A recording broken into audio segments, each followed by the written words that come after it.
السلام عليكم ورحمة الله وبركاته. أعوذ بالله من الشيطان الرجيم. بسم الله الرحمن الرحيم.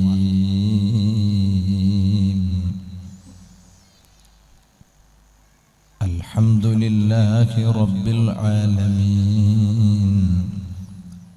نشهد أن لا إله إلا الله ونشهد أن سيدنا ومولانا محمدا عبده ورسوله أرسله بالهدى ودين الحق ليظهره على الدين كله ولو كره المشركون.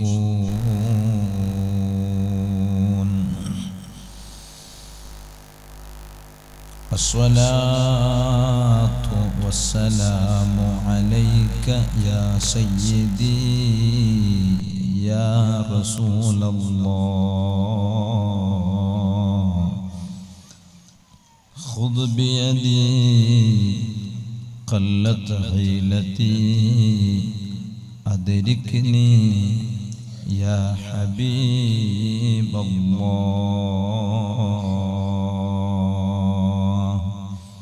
أما بعد فأعوذ بالله من الشيطان الرجيم. بسم الله الرحمن الرحيم.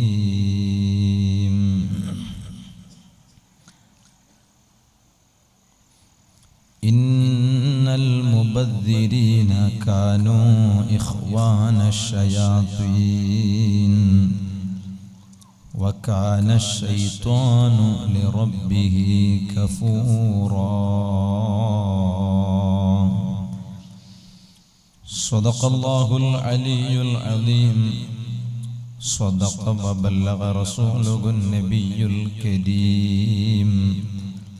ونحن على ما قال ربنا من الشاهدين الشاكرين. والحمد لله رب العالمين.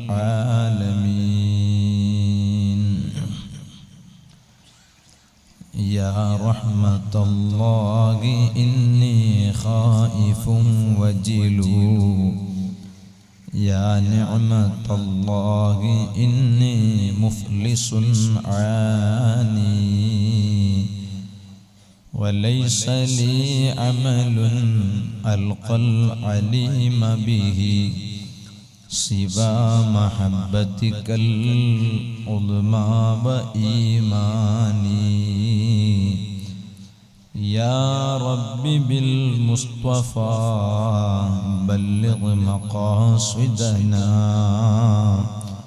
واغفر لنا ما مضى. يا واسع الكرم مولاي صل وسلم دائما أبدا على حبيبك خير الخلق كلهم. करम की तजल्ली दिखा मेरे मौला. मुझे भी मदीना बुला मेरे मौला. हर वक्त तसव्वुर में मदीने की गली हो और यादे मुस्तफ़ा सल्लल्लाहु अलैहि वसल्लम मेरे दिल में भी हो. कब्र का खौफ ना रखना है दिल. वहाँ सरकार सल्लल्लाहु अलैहि वसल्लम के चेहरे की ज़ियारत होगी। ज़मीनो ज़मान तुम्हारे लिए, मकीनो मकान तुम्हारे लिए, चुनीनो चुना तुम्हारे लिए, हरे बने दो जहां तुम्हारे लिए।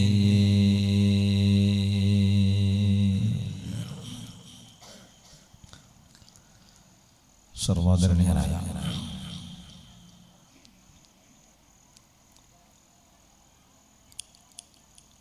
ഈ അനുഗ്രഹീതമായ നാട്ടിൽ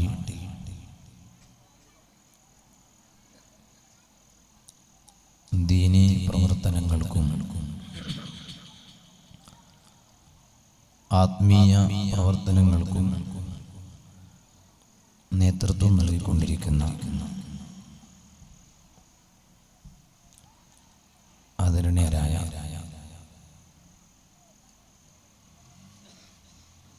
സയ്യിദ് അവരുകൾ,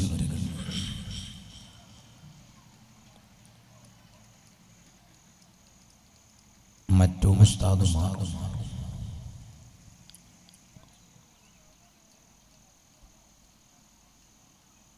മഹല്ല് പ്രസിഡന്റ്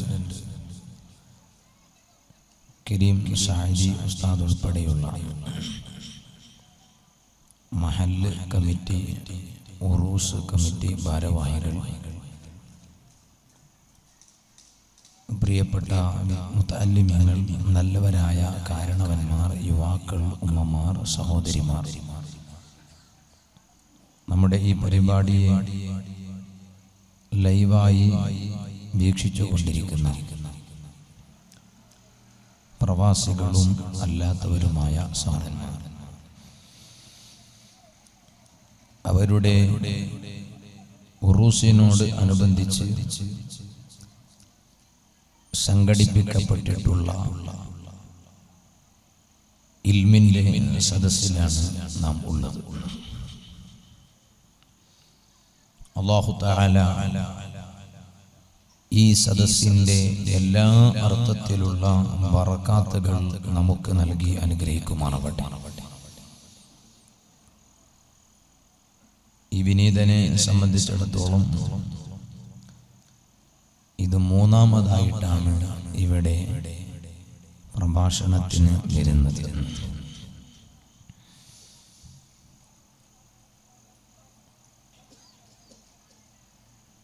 ഞാനിവിടെ വന്നപ്പോൾ സിയാറത്ത് ചെയ്തുകൊണ്ടിരിക്കുന്ന സമയത്ത് ആദരണീയരായ തങ്ങളവരുകളെ വളരെ നേരത്തെ തന്നെ ഈ വിനീതന് പരിചയം ഉണ്ട്. അൽഹംദുലില്ലാഹ്, തങ്ങളുടെ ദർസ് ഈ നാട്ടിൽ ഉണ്ട് എന്നറിഞ്ഞപ്പോൾ അതിയായ സന്തോഷം ഉണ്ട്.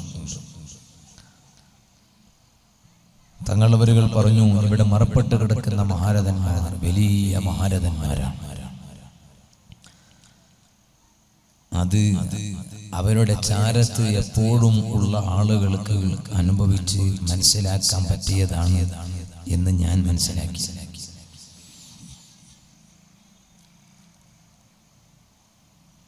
ഞാൻ ഇന്നലെയും കണ്ണൂർ ജില്ലയിൽ പിലാത്തറക്കടുത്ത് കടൈക്കര എന്ന സ്ഥലത്ത് അവിടെ ഒരു ഉറൂസിന്റെ പ്രഭാഷണം കഴിഞ്ഞിട്ടാണ് ഇങ്ങോട്ട് വരുന്നത്. അങ്ങനെ നിരവധി സ്ഥലങ്ങളിൽ ഉറൂസ് പരിപാടികൾ നടന്നുകൊണ്ടിരിക്കുകയാണ്.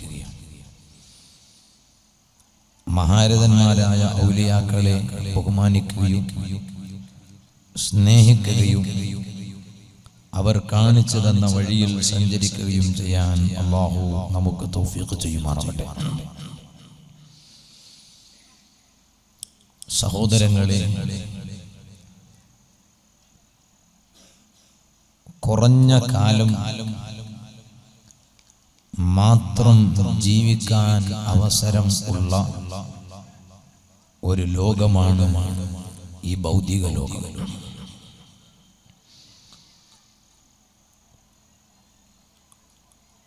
ഒരു നിസ്കാരത്തിന് ബാങ്ക് കൊടുക്കുകയും അതിനുശേഷം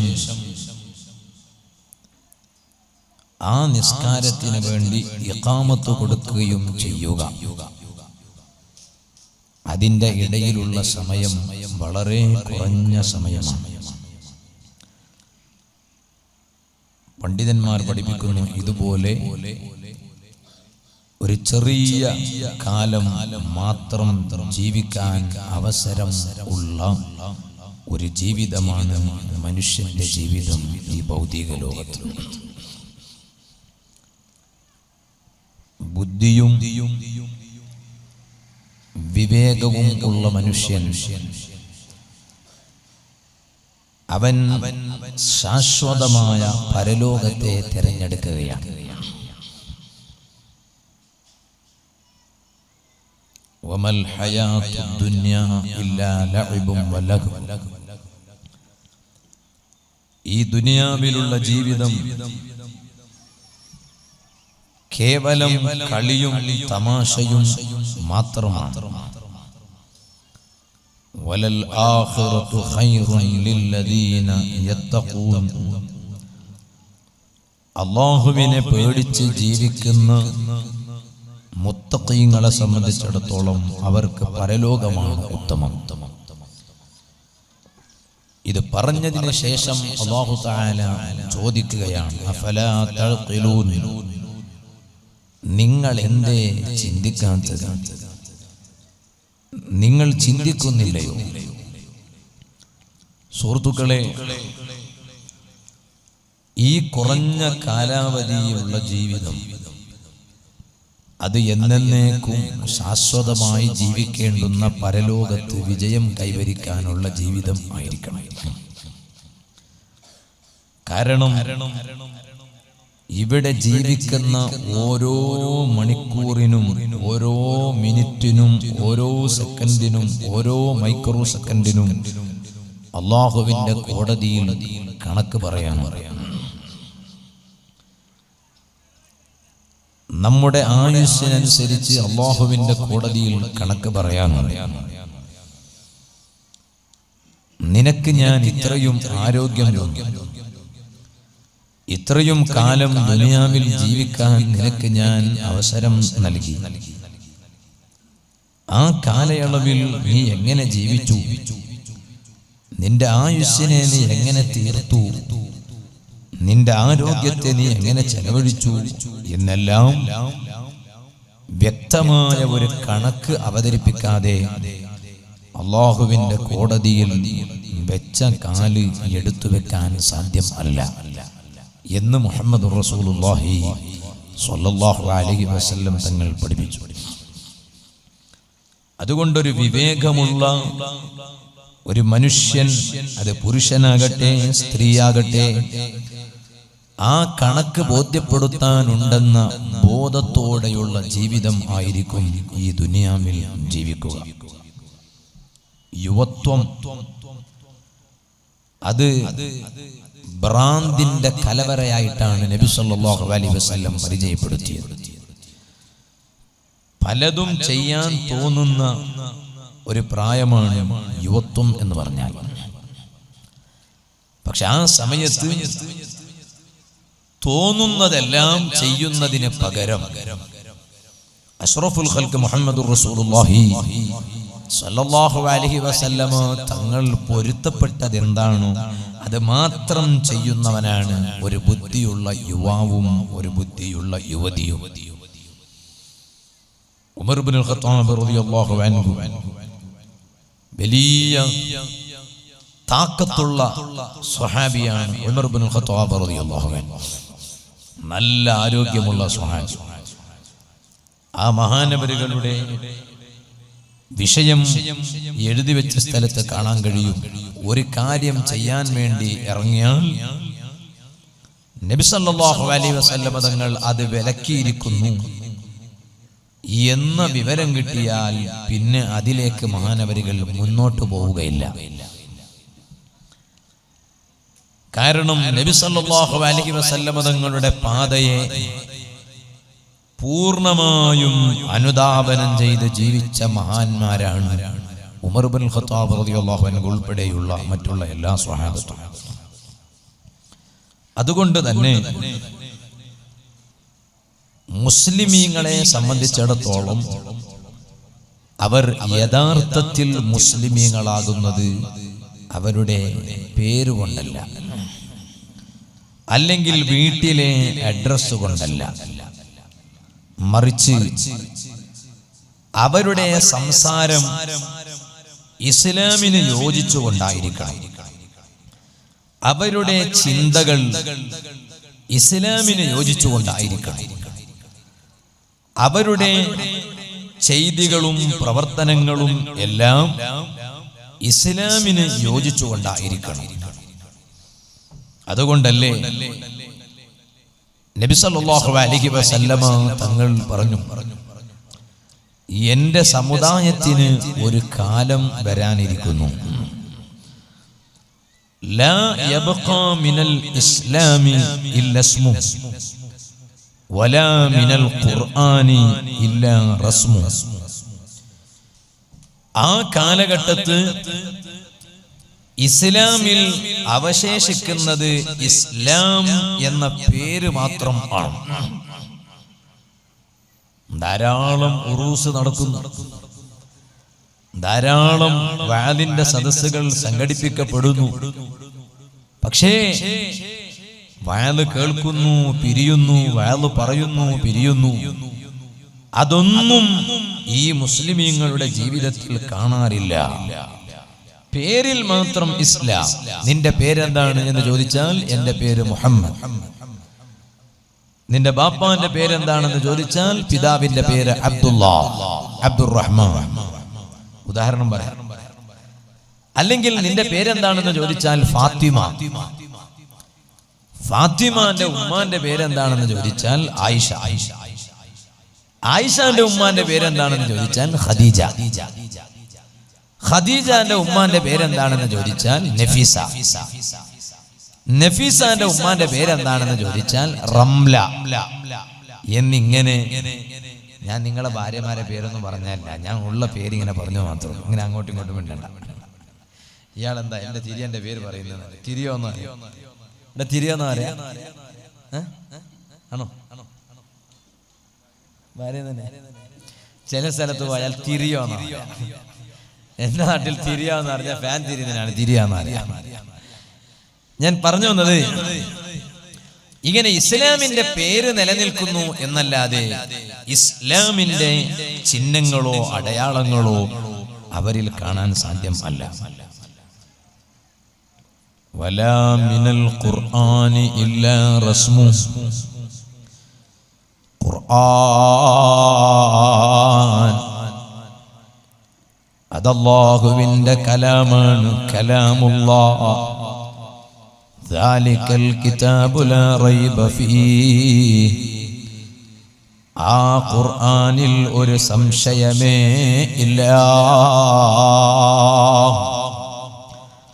ആ ഖുർആനിൽ ബാക്കിയുള്ളത് ഖുർആനിലെ എഴുത്തും കുത്തുകൾ മാത്രമാണ്.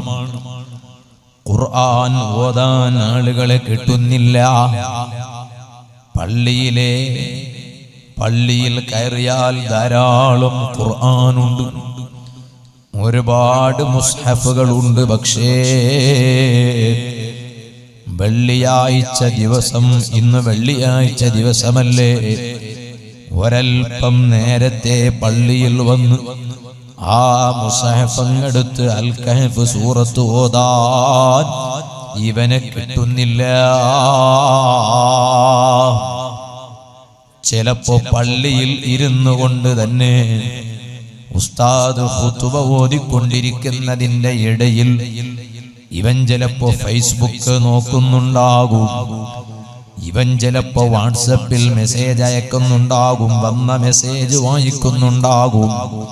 പക്ഷേ ആ വെള്ളിയാഴ്ച ദിവസം പോലും ഒരൽപ്പം നേരത്തെ വന്ന് അൽ കഹ്ഫ് സൂറത്ത് ഓതാൻ ഇവനെ കിട്ടുന്നില്ല. അതുകൊണ്ടല്ലേ നബി സല്ലല്ലാഹു അലൈഹി വസല്ലം പറഞ്ഞത് വലാ മിനൽ ഖുർആനി ഇല്ലാ റസ്മുഹു. ആ ഖുർആനിൽ അവശേഷിക്കുന്നത് എഴുത്തും കുത്തുകൾ മാത്രമാണ്. ഇങ്ങനെയൊരു കാലം വരാനുണ്ടെന്ന് നൂറ്റാണ്ടുകൾക്ക് മുമ്പ് മുസ്ലിം ചെറുപ്പക്കാരാ, സഹോദരിമാരെ, ലോക നേതാവ് നമ്മെ പരിചയപ്പെടുത്തിയില്ലേ, പഠിപ്പിച്ചില്ലേ? ആ കാലഘട്ടത്തല്ലേ ഞാനും നിങ്ങളും ജീവിക്കുന്നത്.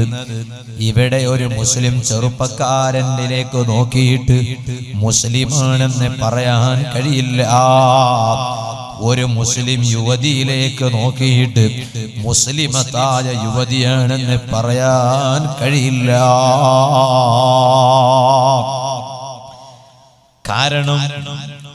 കാരണം ആ ചെറുപ്പക്കാർക്കും ആ സഹോദരിമാർക്കും ഇസ്ലാമുമായി ഒരു ബന്ധവും ഇല്ല.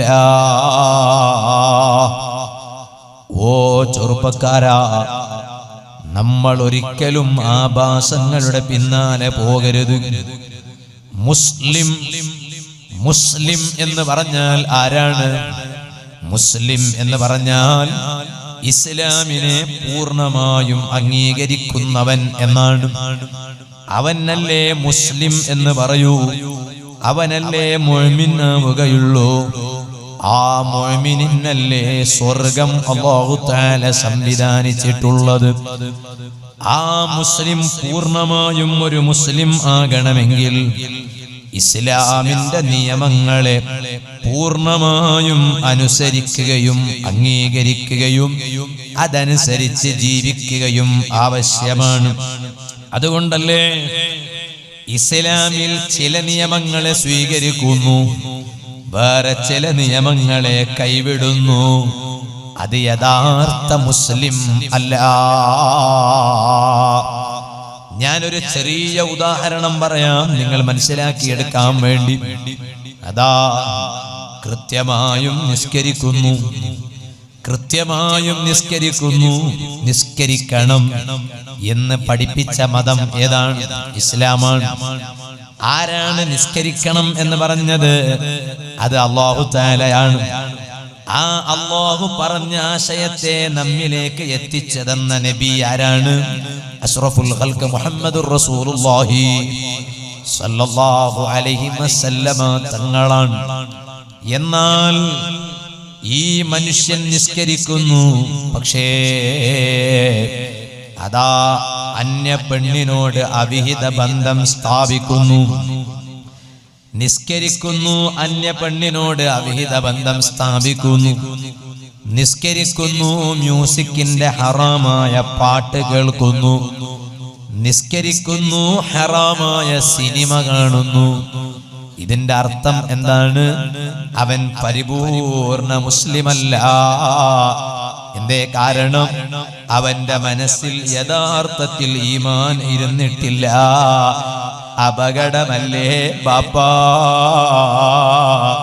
അപകടമല്ലേ ഉമ്മ, അപകടമല്ലേ ചെറുപ്പക്കാരാ, അപകടമല്ലേ സഹോദരി. ഇസ്ലാം എന്ന് പറഞ്ഞാൽ ഇസ്ലാമിന്റെ എല്ലാ നിയമങ്ങളും പൂർണ്ണമായും അംഗീകരിച്ച് ജീവിക്കുന്നവനാണ് മുസ്ലിം. അതാണ് ഖുർആൻ പറഞ്ഞത്. യാ അയ്യുഹല്ലദീന ആമനു, ഓ ഈമാനുള്ള ജനങ്ങളെ, ഉദ്ഖുലൂ ഫിസ്സിൽമി കാഫ, നിങ്ങൾ ഇസ്ലാമിൽ പൂർണ്ണമായും പ്രവേശിക്കണം. അർദ്ധം ബർദ എന്ന് എന്റെ ഭാഷയിൽ പറയും, അതിവിടെ പറയുമെന്ന് എനിക്കറിയില്ല. അർദ്ധം ബർദ ഇസ്ലാം പറ്റൂല. ഇസ്ലാം എന്ന് പറഞ്ഞാൽ പൂർണ്ണമായിട്ട് മുസ്ലിം ആകണം. സുബ്ഹാനല്ലാഹ്. അബ്ദുല്ലാഹി ഇബ്നു സലാം റളിയല്ലാഹു അൻഹു സ്വഹാബിയാണ്. ആദ്യം യഹൂദി മതത്തിൽ ഉണ്ടായിരുന്നു. പിന്നീട് നബി സല്ലല്ലാഹു അലൈഹി വസല്ലം തങ്ങളെ കൊണ്ട് വിശ്വസിച്ച് ഇസ്ലാമിലേക്ക് വന്ന സ്വഹാബിയാണ് അബ്ദുല്ലാഹി ഇബ്നു സലാം റളിയല്ലാഹു അൻഹു. യഹൂദി മതത്തിൽ ഒരു നിയമമുണ്ട്. എന്താ നിയമം എന്ന് പറഞ്ഞാൽ ഒട്ടകത്തിന്റെ പാല് കുടിക്കാൻ പാടില്ല, ഒട്ടകത്തിന്റെ മാംസം കഴിക്കാൻ പാടില്ല. ഇസ്ലാമിലോ ഒട്ടകത്തിന്റെ മാംസം കഴിക്കുന്നതിന് വിരോധമില്ല, ഒട്ടകത്തിന്റെ പാല് കുടിക്കുന്നതിനും വിരോധം ഇല്ല, കിട്ടിയാൽ. അപ്പൊ ഞാൻ പറഞ്ഞു വന്നത്, അബ്ദുല്ലാഹി ഇബ്നു സലാം റളിയല്ലാഹു അൻഹു ഇസ്ലാമിലേക്ക് വന്നു. ഇസ്ലാമിലേക്ക് വന്നപ്പോഴും മഹാനവരുകൾ ഒട്ടകത്തിന്റെ ഇറച്ചി കഴിക്കാറില്ല, ഒട്ടകത്തിന്റെ പാല് കുടിക്കാറും ഇല്ല. അപ്പൊ സഹാബത്ത് നേരെ പോയി പരാതി പറഞ്ഞു. നബി സല്ലല്ലാഹു അലൈഹി വസല്ലം തങ്ങളോട് പറഞ്ഞു, നബിയെ, ഇപ്പൊ ഈ അടുത്ത് ഇസ്ലാമിലേക്ക് വന്ന ഒരു പുതിയ മെമ്പർ ഇല്ലേ, അയാളെ കുറിച്ച് നമുക്കൊരു ചെറിയ സംശയം ഉണ്ടെന്ന്. എന്താ സംശയം? അയാൾ പൂർണ്ണമായിട്ടും ഇസ്ലാം അംഗീകരിച്ചിട്ടുണ്ടോ ഇല്ലേ എന്ന് സംശയം. കാരണം ഞങ്ങൾ എല്ലാവരും ഒട്ടകത്തിന്റെ ഇറച്ചി കഴിക്കുമ്പോ, ഒട്ടകത്തിന്റെ പാൽ കുടിക്കുമ്പോ ഈ സ്വഹാബി ഒട്ടകത്തിന്റെ ഇറച്ചിയും പാലൊന്നും കഴിക്കാറില്ല. അപ്പൊ നബി സല്ലല്ലാഹു അലൈഹി വസല്ലം ചോദിച്ചത് ആരാണ്? അപ്പൊ പറഞ്ഞു സഹാബത്ത് അബ്ദുല്ലാഹി ഇബ്നു സലാം റളിയല്ലാഹു അൻഹു ആണ്. എന്നാൽ നബി സല്ലല്ലാഹു അലൈഹി വസല്ലം തങ്ങൾക്ക് അപ്പ തന്നെ അല്ലാഹു തആല ഒരു ആയത്ത് അവതരിപ്പിച്ചു. എന്താണ് ആയത്ത്? യാ അയ്യുഹല്ലദീന ആമനു, ഓ ഈമാനുള്ള ജനങ്ങളെ, ഉദ്ഖുലൂ ഫിസ്സിൽമി കാഫ. ഇതര മതസ്ഥരെ വിളിച്ചിട്ടല്ല അല്ലാഹു തആല പറയുന്നത്, മുഅ്മിനീങ്ങളോട് തന്നെയാണെന്ന് പറയുന്നത്. നിങ്ങൾ നിസ്കരിച്ചാൽ മാത്രം പോരാ, പൂർണ്ണമായും ഇസ്ലാമിൽ എൻട്രി ആകണം, പൂർണ്ണമായും ഇസ്ലാമിൽ എൻട്രി ആകണം. എന്റെ ഭാഷയിൽ പറയും, ഒന്ന് നിൽക്കിട്ട് നോക്കിട്ട് ബണ്ടാന്ന് പറയും. അങ്ങനെ നിൽക്കിട്ട് നോക്കിട്ട് ബന്നെങ്കിൽ മതിയാവൂല, പിന്നെ ഫുള്ളായിട്ട് അകത്തേക്ക് അങ്ങ് കയറണം. ചില സ്ത്രീകൾക്കൊരു സ്വഭാവമുണ്ട്, ഇവിടെ ഏണിയാട്ടിത്തെ ഉമ്മമാർക്കൊന്നും ഇല്ല, ഞാൻ മനസ്സിലാക്കാണ്. എന്താന്ന് പറഞ്ഞാല് നമ്മൾ എന്റെ ഭാഷയിൽ പറയും, എന്റെ ഭാഷയിലുള്ള സ്ത്രീകളാണെങ്കിൽ അവർ പറയും, തെല്ല് നിപ്പാട്ടു ആ തെല്ല് നൂണ്ടിട്ടു പോയിട്ട് ബണ്ട എന്ന് പറയും. നൂണ്ടിട്ടു പോയി വണ്ടിച്ച് കഴിക്കാത്തതെന്ന് ചോദിച്ചു. അത് എനിക്കത് പറ്റാഞ്ഞിട്ടാണ്. പറ്റാഞ്ഞത് എന്താ? നേരത്തെയുള്ള സമയത്ത് അത് ശീലിക്കാത്തത് കൊണ്ട് ഇപ്പൊ ശീലിക്കാൻ മനസ്സിൽ വരണില്ല, അത് പറ്റൂല എന്നാണ്. അതിനുശേഷം അബ്ദുല്ലാഹി ഇബ്നു സലാം റളിയല്ലാഹു അൻഹു ഒട്ടകത്തിന്റെ ഇറച്ചി കഴിച്ചു, ഒട്ടകത്തിന്റെ പാല് കുടിച്ചു. ഞാൻ പറഞ്ഞു വന്നത് പൂർണ്ണമായും ഇസ്ലാമിൽ കിടക്കണം. ഓ ചെറുപ്പക്കാരാ, അങ്ങനെയാകുമ്പോ നമ്മൾ ഒരിക്കലും പരിഷ്കാരികളാകരുത്. ഈ കാലഘട്ടത്തിന്റെ ഏറ്റവും വലിയ മുസീബത്ത് പരിഷ്കാരമാണ്. പുരുഷന്മാരിലും പരിഷ്കാരമാണ്, സ്ത്രീകളിലും പരിഷ്കാരമാണ്. ഏത് വിഷയം എടുത്താലും പരിഷ്കാരമാണ്. നമ്മൾ ഒരിക്കലും പരിഷ്കാരികളാകരുത്, നമ്മൾ ഒരിക്കലും ദൂർത്തടിക്കുന്നവരാകരുത്. സുബ്ഹാനല്ലാഹ്, ഏതെല്ലാം വിഷയങ്ങളിലാണ്. അതിന്റെ ഒരു ചെറിയ ഉദാഹരണം പറയാം. നമ്മുടെ കല്യാണ മേഖല, വിവാഹ മേഖല, എത്രയാണ് തോന്നിവാസം അവിടെ നടക്കുന്നത്, എന്തെല്ലാം ആഭാസമാണ് നടക്കുന്നത്. ഞാൻ ഇന്ന് ഇങ്ങോട്ട് വരുമ്പോ ഒരു ചെറുപ്പക്കാരൻ എന്റെ വാട്സപ്പിലേക്ക് ഇങ്ങനെ പലരും ഇങ്ങനെ അയക്കും. അവ കൂട്ടത്തിൽ ഒരു ചെറുപ്പക്കാരൻ അയച്ചു ഒരു വീഡിയോ, ഒരു ന്യൂസിൽ വന്നൊരു റിപ്പോർട്ടാണ്. കല്യാണ വീട്ടിൽ ഭയങ്കര അടിപിടി, അടിയോടെ അടിച്ചിട്ട് അവസാനം സ്റ്റൂല് കസേരൊക്കെ എടുത്ത് വലിച്ചെറിഞ്ഞിട്ട് അടി. പിന്നെ ഭക്ഷണിക്കാൻ വേണ്ടി ഉപയോഗിക്കുന്ന ടേബിളില്ലേ, ആ ടേബിളൊക്കെ എടുത്തിട്ട് ആദ്യം പിടിച്ച് വലിച്ചെറിഞ്ഞിട്ട് അടി. ഞാൻ മെല്ലെ നോക്കി, എവിടെ റബ്ബേ, നമ്മളെ കേരളത്തിലാണെങ്കിൽ നല്ലോണം വാല് പറയാലോ, ഒരു മാറ്റർ കിട്ടിയല്ലോ. പലരും എന്നെ പറയുന്നത് അങ്ങനെയാണ്, മാറ്റർ ഇങ്ങനെ കിട്ടുമോ എന്ന് കാത്തിരിക്കുന്ന ആളാണ് അല്ലേ. പണിക്കോയിട്ടേ അതാ കണ്ട, എന്നോട് ഞാൻ എന്ത് മുസീബത്ത് വന്നാലും ഞാൻ വാല് പറയും.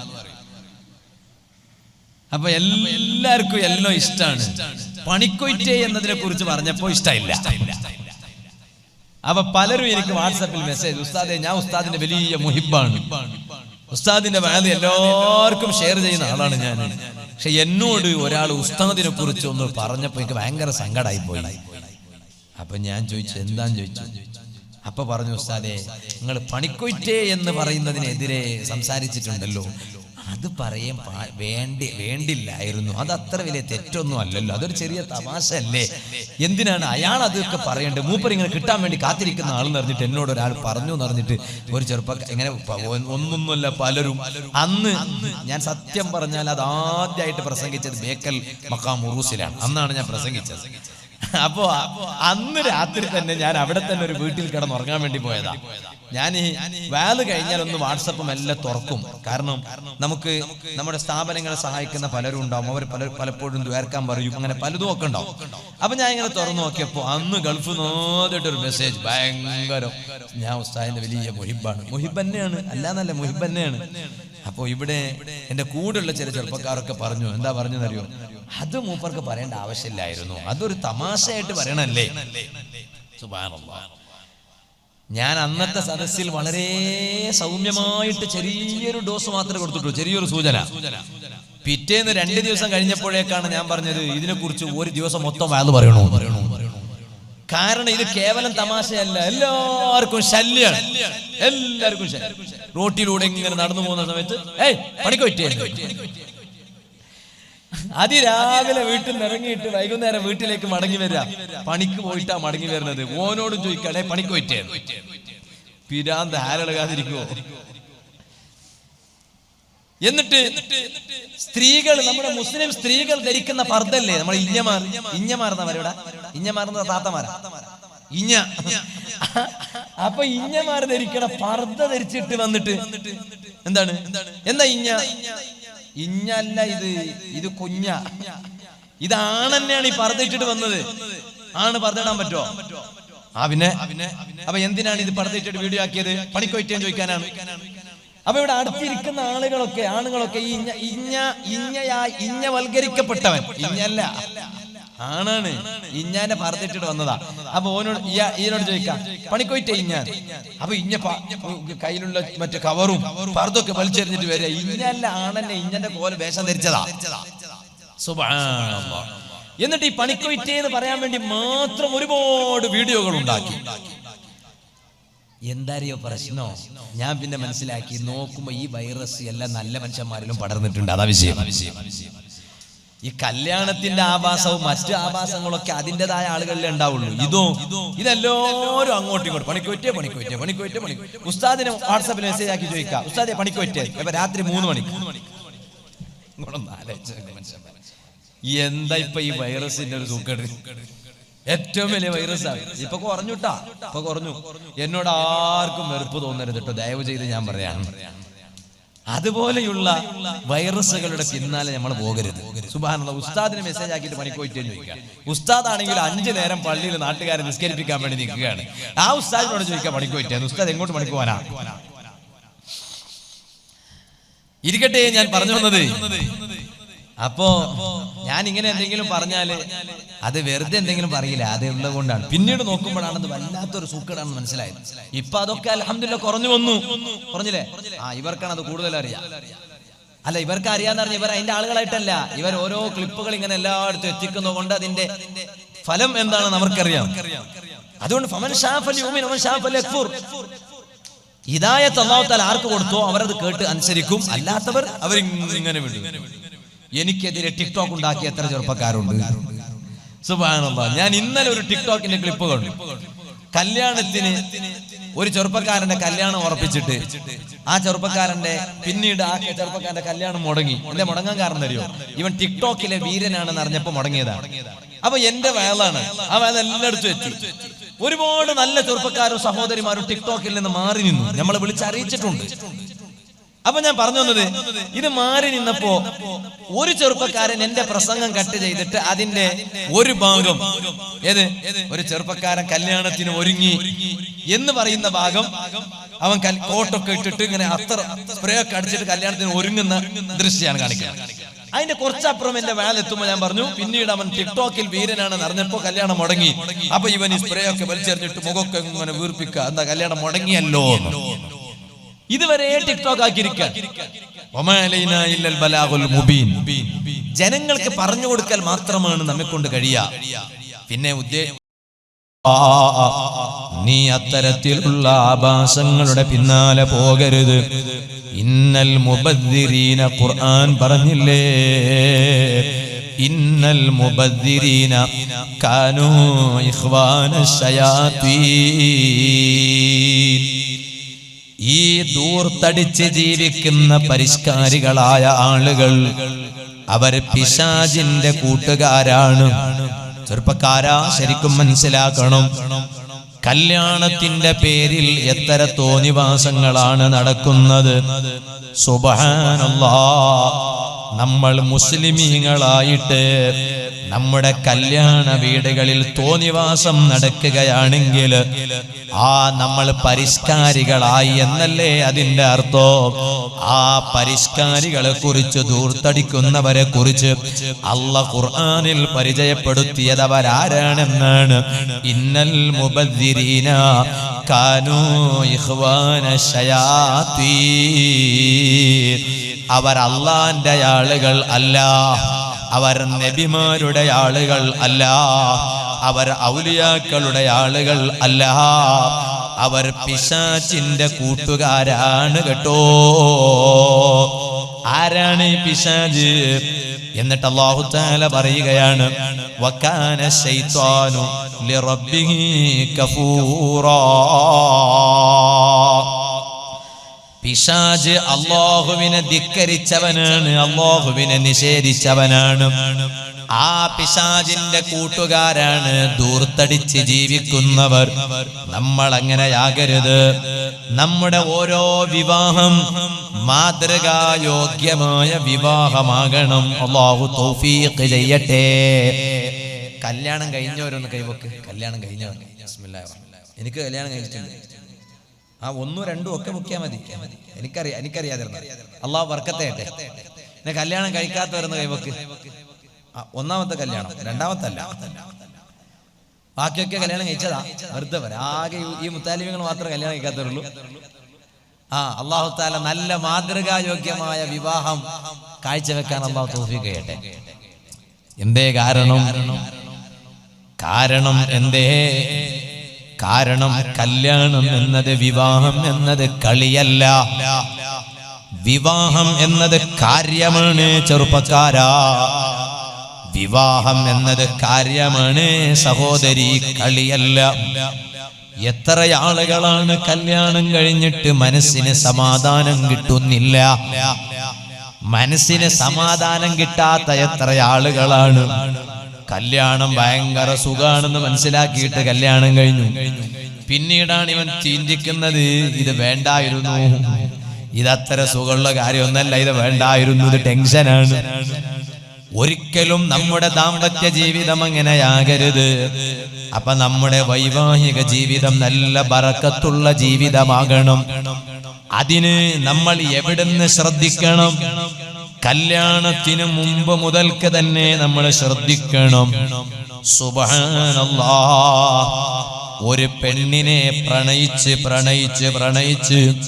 അങ്ങനെയുള്ളൊരു കല്യാണം ബറക്കത്തില്ലാത്ത കല്യാണമാണ് കേട്ടോ.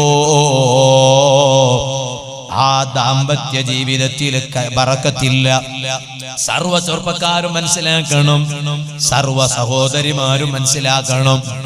ചെറുപ്പക്കാരാ, നീ ഒരു കല്യാണ വീട്ടിൽ പോയി, ഉദാഹരണം പറയാ, ഇന്ന് മിക്ക കല്യാണ വീട്ടിലാണ് വിവാഹം ഉറപ്പിക്കണത്, ആണും പെണ്ണും. എന്താ കാരണം? ഇവൻ ഏണിയാടിത്ത ഒരു കല്യാണത്തിന് പോയി, ഒരു മംഗളത്തിന് പോയി. അങ്ങനെ ഏണിയാടിത്ത ഒരു മംഗളത്തിന് പോയപ്പോ അവിടെ ഉണ്ട് ഒരു പെണ്ണിനെ കണ്ടു ഇവൻ.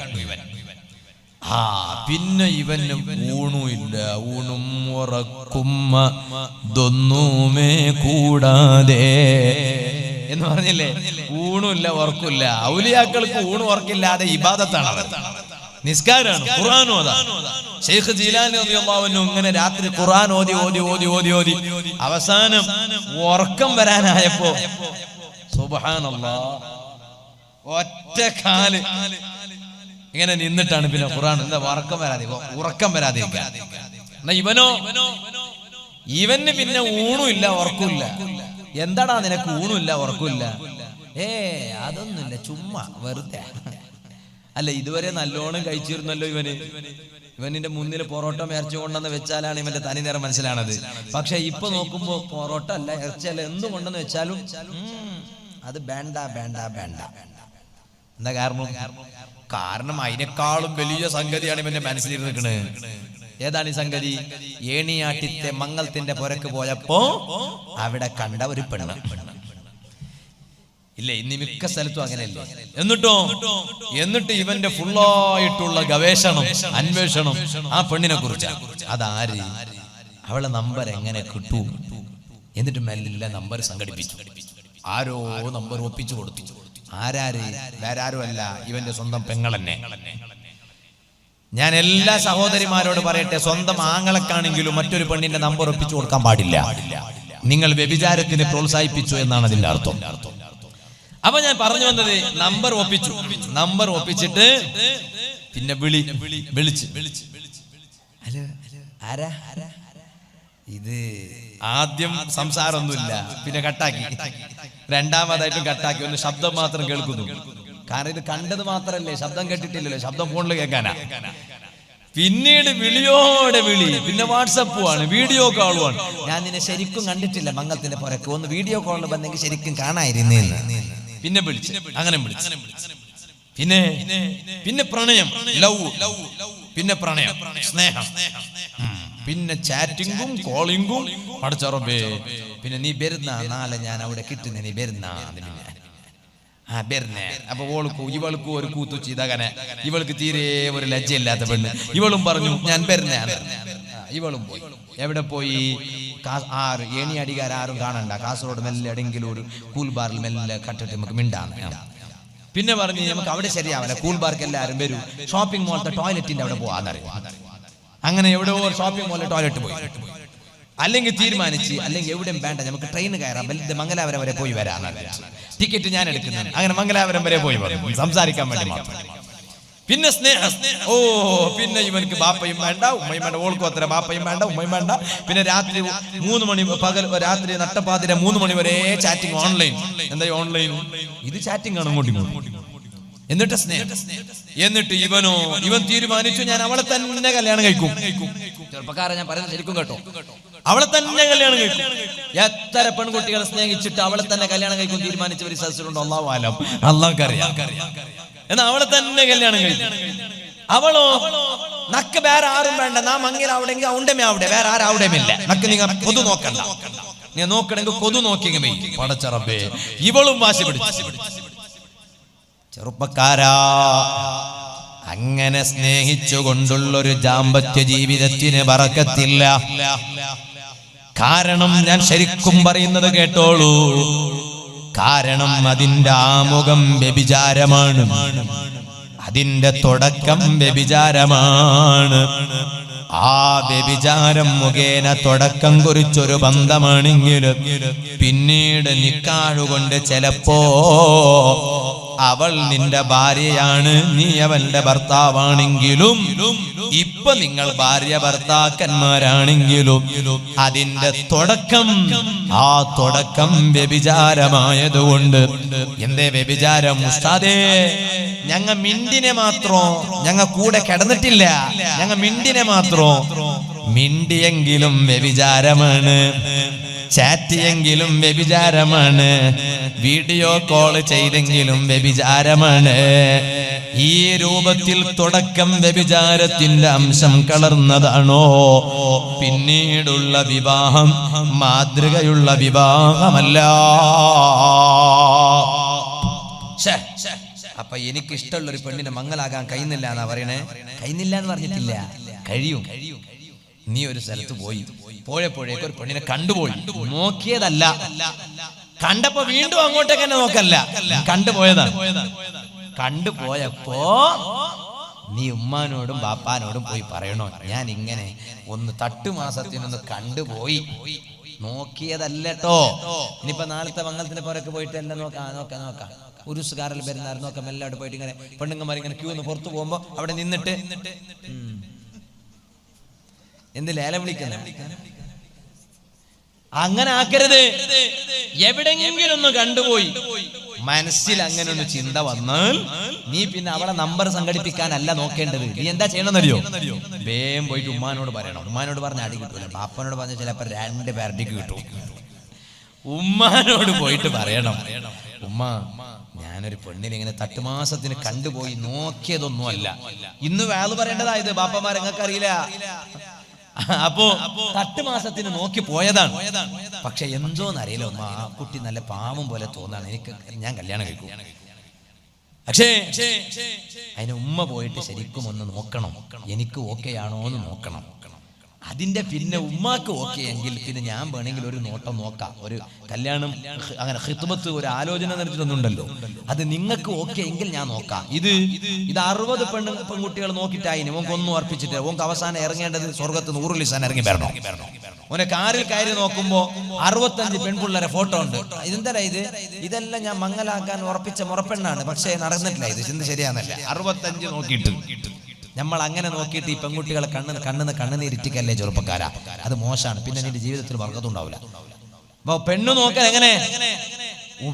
ഉമ്മാനോട് പറയണം, ഉമ്മ ഒന്ന് പോയി നോക്കി വാ. ഉമ്മ പോയി നോക്കി വന്നിട്ട് ഉമ്മ പറഞ്ഞു, നിക്കത് ശരിയാവലടാ, വേണ്ട വേണ്ട, എന്നാ നീ അത് കേൾക്കണം. കാരണം ഉമ്മാക്കെ അറിയൂ അത് നിനക്ക് യോജിക്കോ ഇല്ലേ. നീ ഇങ്ങനെ ഒറ്റടിക്ക് നോക്കുമ്പോ ബിർക്കുൽ ഫാത്തുമ എന്ന് ഇങ്ങനെ മുടിയെല്ലാം പുറത്തിട്ട് ഇങ്ങനെ കണ്ടപ്പോ, ഷാലിന്റെ പുറത്ത് ഇങ്ങനെ 2-3 ജട മുടി ഇങ്ങനെ പുറത്ത് കണ്ടപ്പോ നിനക്ക് ഭയങ്കര ഇഷ്ടമായി പോയി. അങ്ങനല്ല, ഉമ്മാക്കറിയും നിനക്ക് പറ്റിയ പെണ്ണാണോ അല്ലേന്ന് ഉമ്മാക്കറിയും. അപ്പൊ ആ ഉമ്മ നിന്നോട് വേണ്ടാന്ന് പറഞ്ഞാൽ നീ മാറി നിൽക്കണം. ആ ഉമ്മ നിന്നോട് മോനെ നിനക്കത് ഓക്കെയാണടാ എന്ന് പറഞ്ഞാൽ പിന്നെ നീ വേണമെങ്കിൽ പെണ്ണ് കാണാനൊന്ന് പോയി വരിക.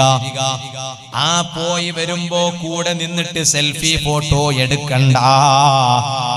ഇന്ന് അതാ എല്ലാത്തിനും നാശപ്പിടിച്ചൊരു സെൽഫി കൂടെ നിർത്തിയിട്ട് പെണ്ണ് കാണാൻ പോയ അന്ന് തന്നെ കൂടെ നിർത്തിയിട്ട് സെൽഫി ഫോട്ടോ കടുത്ത തെറ്റാണ് കേട്ടോ. ആ വൈവാഹിക ജീവിതത്തിൽ പിന്നെ ബറക്കത്തില്ല. പിന്നെ നീ എന്ത് ചെയ്യണം? നിക്കാഹിന് വേഗം സമയം കണ്ടെത്തണം. സാരല്ല, ഞാൻ ഗൾഫിൽ പോയിട്ട് വരാം, 1 വർഷം കഴിഞ്ഞിട്ട് നിക്കാഹ് മതി, അതുവരെ ഇതാ പിടിച്ചോ. എന്തായി പിടിച്ചോ? പിടിച്ചോ വേറെന്തല്ല, മൊബൈൽ പിടിക്കാൻ കൊടുത്തു. ആദ്യം കൊടുത്ത സമ്മാനം തന്നെ മൊബൈൽ കൊടുത്തു. മുമ്പൊക്കെ പ്രായം ചെന്ന ഉപ്പമാരോടൊക്കെ ചോദിച്ചു നോക്കി, ഇവരൊക്കെ പെണ്ണ് കണ്ടപ്പോ എന്താ കൊടുത്തിരുന്നത്? അല്ലാഹു അലം. ചോദിച്ചു നോക്കി അവരോട്. മുസാഫ് എന്ന് ഞാൻ പറഞ്ഞിട്ടില്ല, മുസാഫ് കൊടുത്തു എന്നല്ലേ പറഞ്ഞേ. ആര് കൊടുത്തു? ഇവര് കൊടുത്തിട്ടില്ല, നിങ്ങൾ കൊണ്ടുപോയി കൊടുത്തതാ. ഇതാ മുസാഫ്, നിന്നെ ഉറപ്പിച്ച് എനിക്ക് അല്ല, ഇവരെ ഉമ്മമാര് കൊടുത്തു, ഇവരെ പെങ്ങന്മാര് കൊടുത്തു. അതേ സമയം ഇന്ന് അതിന് പകരം ഇവൻ തന്നെ നേരെ പോയിട്ട് എന്ത് കൊടുക്കാണ്? പിന്നെ മൊബൈൽ കൊടുക്കും. എന്താ കാരണം അറിയോ? 1 വർഷം വരെ സബറെടുക്കണ്ടേ? സബറെടുക്കാൻ കഴിയുന്നില്ല. ഗൾഫിൽ നിന്ന് ഇവൻ റൂമിക്ക് വന്നിട്ട് ഫോൺ വിളിക്കുന്നു. ഫോണോട് ഇവളും കാത്തിരിക്കും.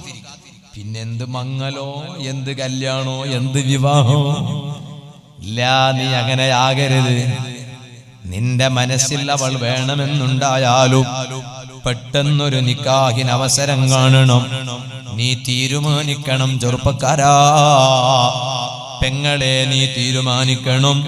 എന്റെ നിക്കാഹ് വരെ ഞാനതാ അവളോട് മിണ്ടുന്നില്ല, എന്റെ നിക്കാഹ് വരെ ഞാൻ അവനോട് മിണ്ടുന്നില്ല. പരസ്പരം നിങ്ങൾ മിണ്ടാൻ പാടില്ല, വാട്സപ്പിൽ ചാറ്റിംഗ് ചെയ്യാൻ പാടില്ല. ശരിക്കും കേട്ടോ, ഞാൻ പറയുന്ന ഒരൊറ്റ വാചകം കേട്ടോ. അതാ വിവാഹ ആലോചനത്തിന് ശേഷം, പെണ്ണ് കണ്ടതിന് ശേഷം നിക്കാഹ് വരെ ആ മുറപ്പെണ്ണിനോട് ഫോണിൽ സംസാരിക്കാത്ത ചെറുപ്പക്കാരനുണ്ടോ? വാട്സപ്പിൽ ചാറ്റിംഗ് ചെയ്യാത്ത ചെറുപ്പക്കാരനുണ്ടോ? Video calling ചെയ്യാത്തവരുണ്ടോ? അതാണ് മാതൃകാപരമായ വൈവാഹിക ജീവിതം കേട്ടോ.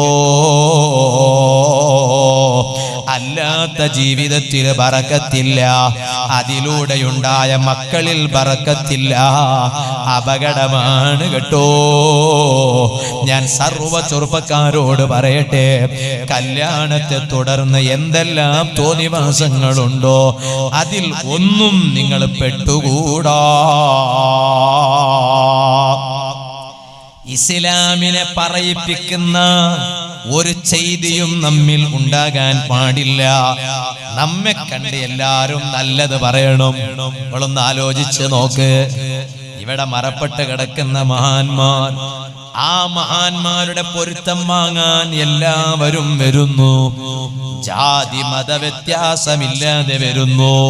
പോരാ, സുബ്ഹാനല്ലാഹ്, അതിന്റെ മുന്നിലൂടെ വാഹനങ്ങൾ പോകുമ്പോ അത് അമുസ്ലിമീങ്ങളുടെ വാഹനങ്ങളാണെങ്കിലും അവരവിടെ ഒന്ന് നിർത്തിയിട്ട് കൈ ഇങ്ങനെ കാണിച്ചിട്ട് ഇങ്ങനെ ചെയ്തിട്ട് ഇങ്ങനെ ആക്കിയിട്ട് അവരെ ചിഹ്നാണ് ഇങ്ങനെ ആക്കിയിട്ട്. എന്താ കാരണം ആരെ ബഹുമാനിച്ചിട്ട്? നിങ്ങളെ ബഹുമാനിച്ചിട്ടൊന്നുമല്ല, അവിടെ കിടക്കുന്ന മഹാന്മാരെ ബഹുമാനിച്ചിട്ട്. എന്താ കാരണം അവരുടെ ജീവിതം അങ്ങനെയായിരുന്നു. അതുകൊണ്ടാണ് പണ്ഡിതന്മാർ കിതാബിൽ എഴുതി വെച്ചത് കാണാം. ഇസ്ലാം എന്ന് പറഞ്ഞാൽ എന്താണ് എന്ന് ചോദിച്ചാൽ നിങ്ങൾ ഈ മഹാന്മാരുടെ മക്ബറകളെ കാണിച്ചു കൊടുക്കണം. മറുപടി, ഈ മഹാന്മാരുടെ മക്ബറകളെ കാണിച്ചു കൊടുക്കണം. എന്താ കാരണം അവരുടെ കാൽ കീഴിൽ ഇന്ന് എല്ലാവരും വരുന്നു. അപ്പൊ അവർ പ്രതിനിധാനം ചെയ്ത ആശയം അതാണ് ഇസ്ലാം. അവരാണ് യഥാർത്ഥത്തിൽ മുസ്ലിമീങ്ങൾ. അതുകൊണ്ടാണ് ജാതി മത വ്യത്യാസമില്ലാതെ എല്ലാവരും വരും. ഞാൻ ഇന്നലെ കണ്ണൂർ ജില്ലയിൽ പിലാത്തറക്കടുത്ത് കടയ്ക്കര എന്ന സ്ഥലത്ത് ഉറൂസിന്റെ വാദിന് പോയി. അപ്പൊ അവിടെ എന്നോട് അവിടുത്തെ ഉസ്താദ് പറഞ്ഞു, ഇവിടെ മുസ്ലിമീങ്ങൾ വളരെ കുറവാണ്, അമുസ്ലിമീങ്ങളാണ് കൂടുതൽ. ഇവിടുത്തെ ഉറൂസ് പരിപാടിയോട് വല്ലാതെ സഹകരിക്കുന്നവരാണ് മുസ്ലിമീങ്ങൾ. എന്റെ കാരണം അവർക്കറിയാം ആ കടയ്ക്കര എന്ന സ്ഥലത്ത് മറപ്പെട്ട് കിടക്കുന്ന മഹാന്മാരൊക്കെ നല്ല മനുഷ്യന്മാരാണ്, അവരാണ് യഥാർത്ഥ മുസ്ലിമീങ്ങൾ അല്ലേ? അതുകൊണ്ടാണല്ലോ ഇതര മതസ്ഥർ അവർ പള്ളിയുടെ മുന്നിലൂടെ ഇങ്ങനെ പോകുമ്പോ റോട്ടിലാണെങ്കിലും ചെരുപ്പൊന്ന് അയച്ചു വെക്കും. ചെരുപ്പ് അയച്ചു വെച്ചിട്ടാണ് അവരിങ്ങനെ കൈ ഇങ്ങനെ കാണിച്ചിട്ട് പോകും. എന്താ കാരണം? പള്ളിയോടുള്ള ബഹുമാനം. അവർക്ക് ഇസ്ലാമിനോട് ബഹുമാനമുണ്ട്, അവർക്ക് മുസ്ലിമീങ്ങളോട് ബഹുമാനമുണ്ട്. അവർക്ക് പിന്നെ ബഹുമാനം ഇല്ലാത്തത് ആരോടാ? ഇസ്ലാമിനെ പറയിപ്പിക്കുന്ന ചില പ്രവർത്തനങ്ങൾ കാഴ്ചവെക്കുന്ന മുസ്ലിമീങ്ങളോട്. സുബ്ഹാനല്ലാഹ്. കല്യാണത്തിന്റെ ദിവസം പുതിയ പെണ്ണിനെ കൂട്ടിക്കൊണ്ടുപോകുന്ന, റോട്ടിൽ കൂട്ടിക്കൊണ്ടുപോകുന്ന ആ ഒരു ആവേശം കാണുമ്പോ പ്രധാനമന്ത്രി വന്നാലും ഉണ്ടാവൂല അങ്ങനെ, മുഖ്യമന്ത്രി വന്നാലും ഉണ്ടാവൂല അങ്ങനെ, ആഭ്യന്തര വകുപ്പ് മന്ത്രി വന്നാലും ഉണ്ടാവൂല അങ്ങനെ. എന്താ? എല്ലായിടത്തും സ്പ്രേ അടിച്ച് വിഷയം വെള്ളം തെറിപ്പിക്കാൻ. ആർക്ക് വെള്ളം തെറിപ്പിക്കണം? എല്ലാവർക്കും. ഒരു വാഹനം മുന്നിൽ ഒരു വാഹനം പോകുന്നു, പിന്നിലൊരു വാഹനം പോകുന്നു, പിന്നത്തെ വാഹനം മുന്നത്തെ ആളുകൾക്ക് പിന്നെ വെള്ളം തെറിപ്പിക്കുന്നു. അപ്പോഴൊക്കെ ഈ കല്യാണക്കാരുമായി ബന്ധപ്പെടാത്ത ഒരു ചെറുപ്പക്കാരൻ ബൈക്ക് കൂടെ വന്നാൽ അവനും തെറിച്ചു ഈ വെള്ളം. പിന്നെ ഗുലുമാൽ, അടിയോടെ അടി, പിന്നെ ജാതി മത വൈരാഗ്യം, പിന്നെ കലഹങ്ങള്, കുഴപ്പങ്ങള്. ആരാണ് ഇവിടെ ഇസ്ലാമിനെ പറയിപ്പിച്ചത്? ഈ മുസ്ലിം നാമധാരികളായ ചെറുപ്പക്കാരാണ്. നമ്മൾ അത്തരക്കാരിൽ പെട്ടുപോകരുത്. നമ്മൾ ഇസ്ലാമിനെ പറയിപ്പിക്കരുത്. ഓ ചെറുപ്പക്കാരെ, കാസർഗോഡ് ജില്ലക്കാരായ നമ്മോട് മാലിക്കുദ്ദീനാർ റളിയല്ലാഹു അൻഹുവിന്റെ ചരിത്രം പറയേണ്ടതില്ലല്ലോ. ആ മാലിക്കുദ്ദീനാർ റളിയല്ലാഹു അൻഹും സംഘവും ഈ കേരളത്തിൽ വന്നപ്പോൾ അവരെ സ്വീകരിക്കാൻ വന്നത് ഇതര മതവിശ്വാസികളാണ്, ഹൈന്ദവ മതവിശ്വാസികളാണ്. എന്തേ കാരണം? അവരുടെ ജീവിതം കണ്ടപ്പോൾ ഇവർക്ക് വല്ലാതെ ഇഷ്ടപ്പെട്ടു പോയി. എങ്ങനെയായിരുന്നു അവരുടെ ജീവിതം? ഒരാളെയും വേദനിപ്പിക്കാറില്ല, ഒരാളെയും പ്രകോപിപ്പിക്കാറില്ല. വളരെ മാന്യമായിട്ടുള്ള ജീവിതം, അക്രമപരമായ ജീവിതം അവർക്ക് പരിചയം ഇല്ല. ഈ രൂപത്തിൽ നല്ല മാന്യമായിട്ടുള്ളൊരു ജീവിതം കണ്ടപ്പോ സുബ്ഹാനല്ലാഹ്, മാലിക്കുദ്ദീനാർ റളിയല്ലാഹു അൻഹുവിനും കൂട്ടരെയും കേരളത്തിലെ ഹൈന്ദവ മതവിശ്വാസികൾ സ്വീകരിച്ചു. സുബ്ഹാനല്ലാഹ്. ചരിത്രം എല്ലാവർക്കും അറിയുന്നതല്ലേ, ഞാൻ പറയേണ്ടതില്ലല്ലോ. അതാ ശക്തമായ ദാഹം അനുഭവിച്ചപ്പോ അപ്പേട്ടൻ വന്നിട്ട് അതാ ഇളനീർ കൊണ്ടുകൊടുത്തു, പൊണ്ടം കൊണ്ടുപോയി കൊടുത്തു. ഇതെവിടുന്നാണ്? ഇതിന്നാൽ ഇന്നയാളുടെ തോട്ടത്തിൽ നിന്നാണ്. അയാൾക്ക് സമ്മതമുണ്ടോ? ഇല്ല, സമ്മതം ചോദിച്ചിട്ടില്ല. എന്നാൽ സമ്മതം ചോദിച്ചിട്ടില്ലെങ്കിൽ വേണ്ട. വേറെ ഒരാളുടെ ഒരു വസ്തു അയാളുടെ സമ്മതമില്ലാതെ, പൊരുത്തമില്ലാതെ ഉപയോഗിക്കുന്നത് നിഷിദ്ധമാണെന്ന് പഠിപ്പിച്ച ഒരു മതത്തിന്റെ അനുയായിയാണ് ഞാൻ. ഇതങ്ങ് പറഞ്ഞപ്പോ അപ്പേട്ടൻ എന്ന ആ സഹോദരൻ ചിന്തിച്ചു പോയി, ഇത് വല്ലാത്ത പ്രസ്ഥാനമല്ലേ, വല്ലാത്ത ആശയം അല്ലേ, വല്ലാത്ത ചിന്തയല്ലേ. നിങ്ങളുടെ പ്രസ്ഥാനത്തിലേക്ക് വരണമെങ്കിൽ ഞാൻ എന്ത് ചെയ്യണം? അതേ ഷഹാദത്ത് കലിമ ചൊല്ലണം. അവിടെ തീവ്രവാദമില്ല, ഭീകരവാദമില്ല. ഓ മുസ്ലിം ചെറുപ്പക്കാരാ, ഇസ്ലാം വാളുകൊണ്ട് പ്രചരിപ്പിക്കപ്പെട്ട മതം അല്ലേ? അല്ല. ഇസ്ലാം തോക്കിന്റെ ബലം പ്രയോഗിച്ച് പ്രചരിപ്പിക്കപ്പെട്ട മതം അല്ലേ? അല്ല. പീരങ്കി ഉപയോഗിച്ച് പ്രയോഗിക്കപ്പെട്ട മതം അല്ലേ? അല്ല. കാശ്മീരിലെ ഉണാവ എന്ന സ്ഥലത്ത് അതാ അതിർത്തിക്ക് സംരക്ഷണം നൽകുന്ന ഭടന്മാർ, ആ ഭടന്മാര് വധിക്കപ്പെട്ടു. അക്കൂട്ടത്തിൽ ഇതര മതസ്ഥരും ഉണ്ട്, മുസ്ലിമീങ്ങളും ഉണ്ട്. ആ വധിക്കപ്പെട്ടവരെ കൊന്നതാരാണെന്ന് ചർച്ച വന്നപ്പോ ഇസ്ലാമിന്റെ പേരിലുള്ള അതാ ചില ആളുകളാണെന്ന വിവരം കിട്ടിയപ്പോ അതിനെ കൂട്ടുനിന്നവർ ആരാകട്ടെ, അത് ചെയ്തവർ ആരാകട്ടെ, അത് ഇസ്ലാമിന് സമ്മതിക്കാൻ കഴിയില്ല. ആ പ്രവർത്തനങ്ങളെ അംഗീകരിക്കാൻ കഴിയില്ല. ഇസ്ലാം തീവ്രവാദത്തിന് പ്രോത്സാഹനം നൽകുന്ന മതം അല്ല. മാലിക്കുദ്ദീൻ റളിയല്ലാഹു അൻഹു വാള് പ്രയോഗിച്ചില്ല. അവരുടെ പ്രയോഗം അവരുടെ ജീവിതമാണ്. ആ ജീവിതം കണ്ടപ്പോ അശ്ഹദു അല്ലാ ഇലാഹ ഇല്ലല്ലാഹ് വ അശ്ഹദു അന്ന മുഹമ്മദർ റസൂലുള്ളാഹ്. അങ്ങനെയല്ലേ നമ്മുടെ നാട്ടിൽ മുസ്ലിമീങ്ങൾ ഉണ്ടായത്. ആ മുസ്ലിമീങ്ങളെ കുറിച്ച് നമ്മെ കുറിച്ച് ഖുർആൻ പറഞ്ഞത് എന്താണ്? കുന്തും ഖൈറ ഉമ്മത്തിൻ ഉഖ്രിജത് ലിന്നാസി തഅ്മുറൂന ബിൽ മഅറൂഫി വതൻഹൗന അനിൽ മുൻകർ. ഓ മുസ്ലിമീങ്ങളെ, നിങ്ങൾ മറ്റുള്ളവരെ പോലെയല്ല, നിങ്ങൾ സമുദായത്തിലെ ഏറ്റവും ഉത്തമരാണ്, എല്ലാവർക്കും മാതൃകാ യോഗ്യരാണ് നിങ്ങള്. ജനങ്ങള് നിങ്ങളെ കണ്ട് പഠിക്കണോ? അതുകൊണ്ട് നമ്മുടെ പ്രവർത്തനങ്ങളിൽ ഇസ്ലാമിനെ പറയിപ്പിക്കുന്ന ഒരൊറ്റ ദുശ്ചൈതിയും ഉണ്ടാകാൻ പാടില്ല. എന്തെല്ലാം ആഭാസങ്ങളാണ്, എന്തെല്ലാം ആഭാസം. ഇപ്പൊ പുതിയൊരു ആഭാസം എന്താണെന്നറിയോ? കേരളത്തിൽ നടന്നു. എന്താ കേരളത്തിൽ നടന്നത്? കല്യാണത്തിന്റെ തലേന്ന് എല്ലാ ചെറുപ്പക്കാരും സലൂണിൽ, പുതിയാപ്പള പോയിട്ട് സലൂണിൽ പോയി വരുന്നത് സ്വാഭാവികമാണ്. എന്താ കാരണം? ഓനും പിറ്റേന്ന് മങ്ങലല്ലേ, പുതിയ പെണ്ണിനെ കാണാൻ പോകുന്നില്ല. അപ്പൊ നല്ല ചന്തായിട്ടെല്ലാം പോണം. ഇസ്ലാം അംഗീകരിക്കുന്ന ഏത് ചന്തവും സ്വീകരിക്കാലോ. അതേ സമയത്ത് ഒരു നാട്ടില് 10-11 വരുന്ന ചെറുപ്പക്കാർ, ഒരു ക്രിക്കറ്റ് ടീമിന്റെ ആളുകൾ നടത്തും. അങ്ങനെ ഈ 11 ചെറുപ്പക്കാർ സലൂണിൽ പോയിട്ട് ഒറ്റ വേഷം. കുറെ മുമ്പ് മുതൽക്ക് തന്നെ ഉണ്ട് ഒറ്റ കളർ ഡ്രസ് ഇടുന്നത്, ഒരേ കളർ, ഒരേ ഇത്. അതിലിപ്പോ വല്ലാത്ത ഒരു ഇതൊന്നും വരാത്ത കൊണ്ട് ഞാനിപ്പോ അത് പറയണില്ല, അത് കുഴപ്പമില്ലാന്ന് വെക്കാം. അതേസമയം ഇത് അങ്ങനെയല്ല. ഇതെങ്ങനെയാണെന്നറിയോ? സലൂണിൽ പോയിട്ട് എല്ലാരും ഒരേ കോലത്തിൽ കട്ടിങ്.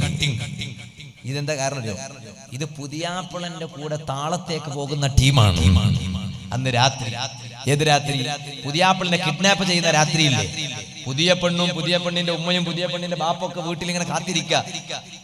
പുതിയ പെണ്ണ് ചിന്തിക്കുകയാണ്, എന്റെ ഭർത്താവ് ഇപ്പൊ വരും. പുതിയ പെണ്ണിന്റെ ഉമ്മ ഇങ്ങനെ ആലോചിക്കുകയാണ്, ഉമ്മയും ബാപ്പയും, എന്റെ മരുമോൻ ഇപ്പൊ വരും. അങ്ങനെ രാത്രി 9 മണിക്ക് പുറപ്പെട്ടു.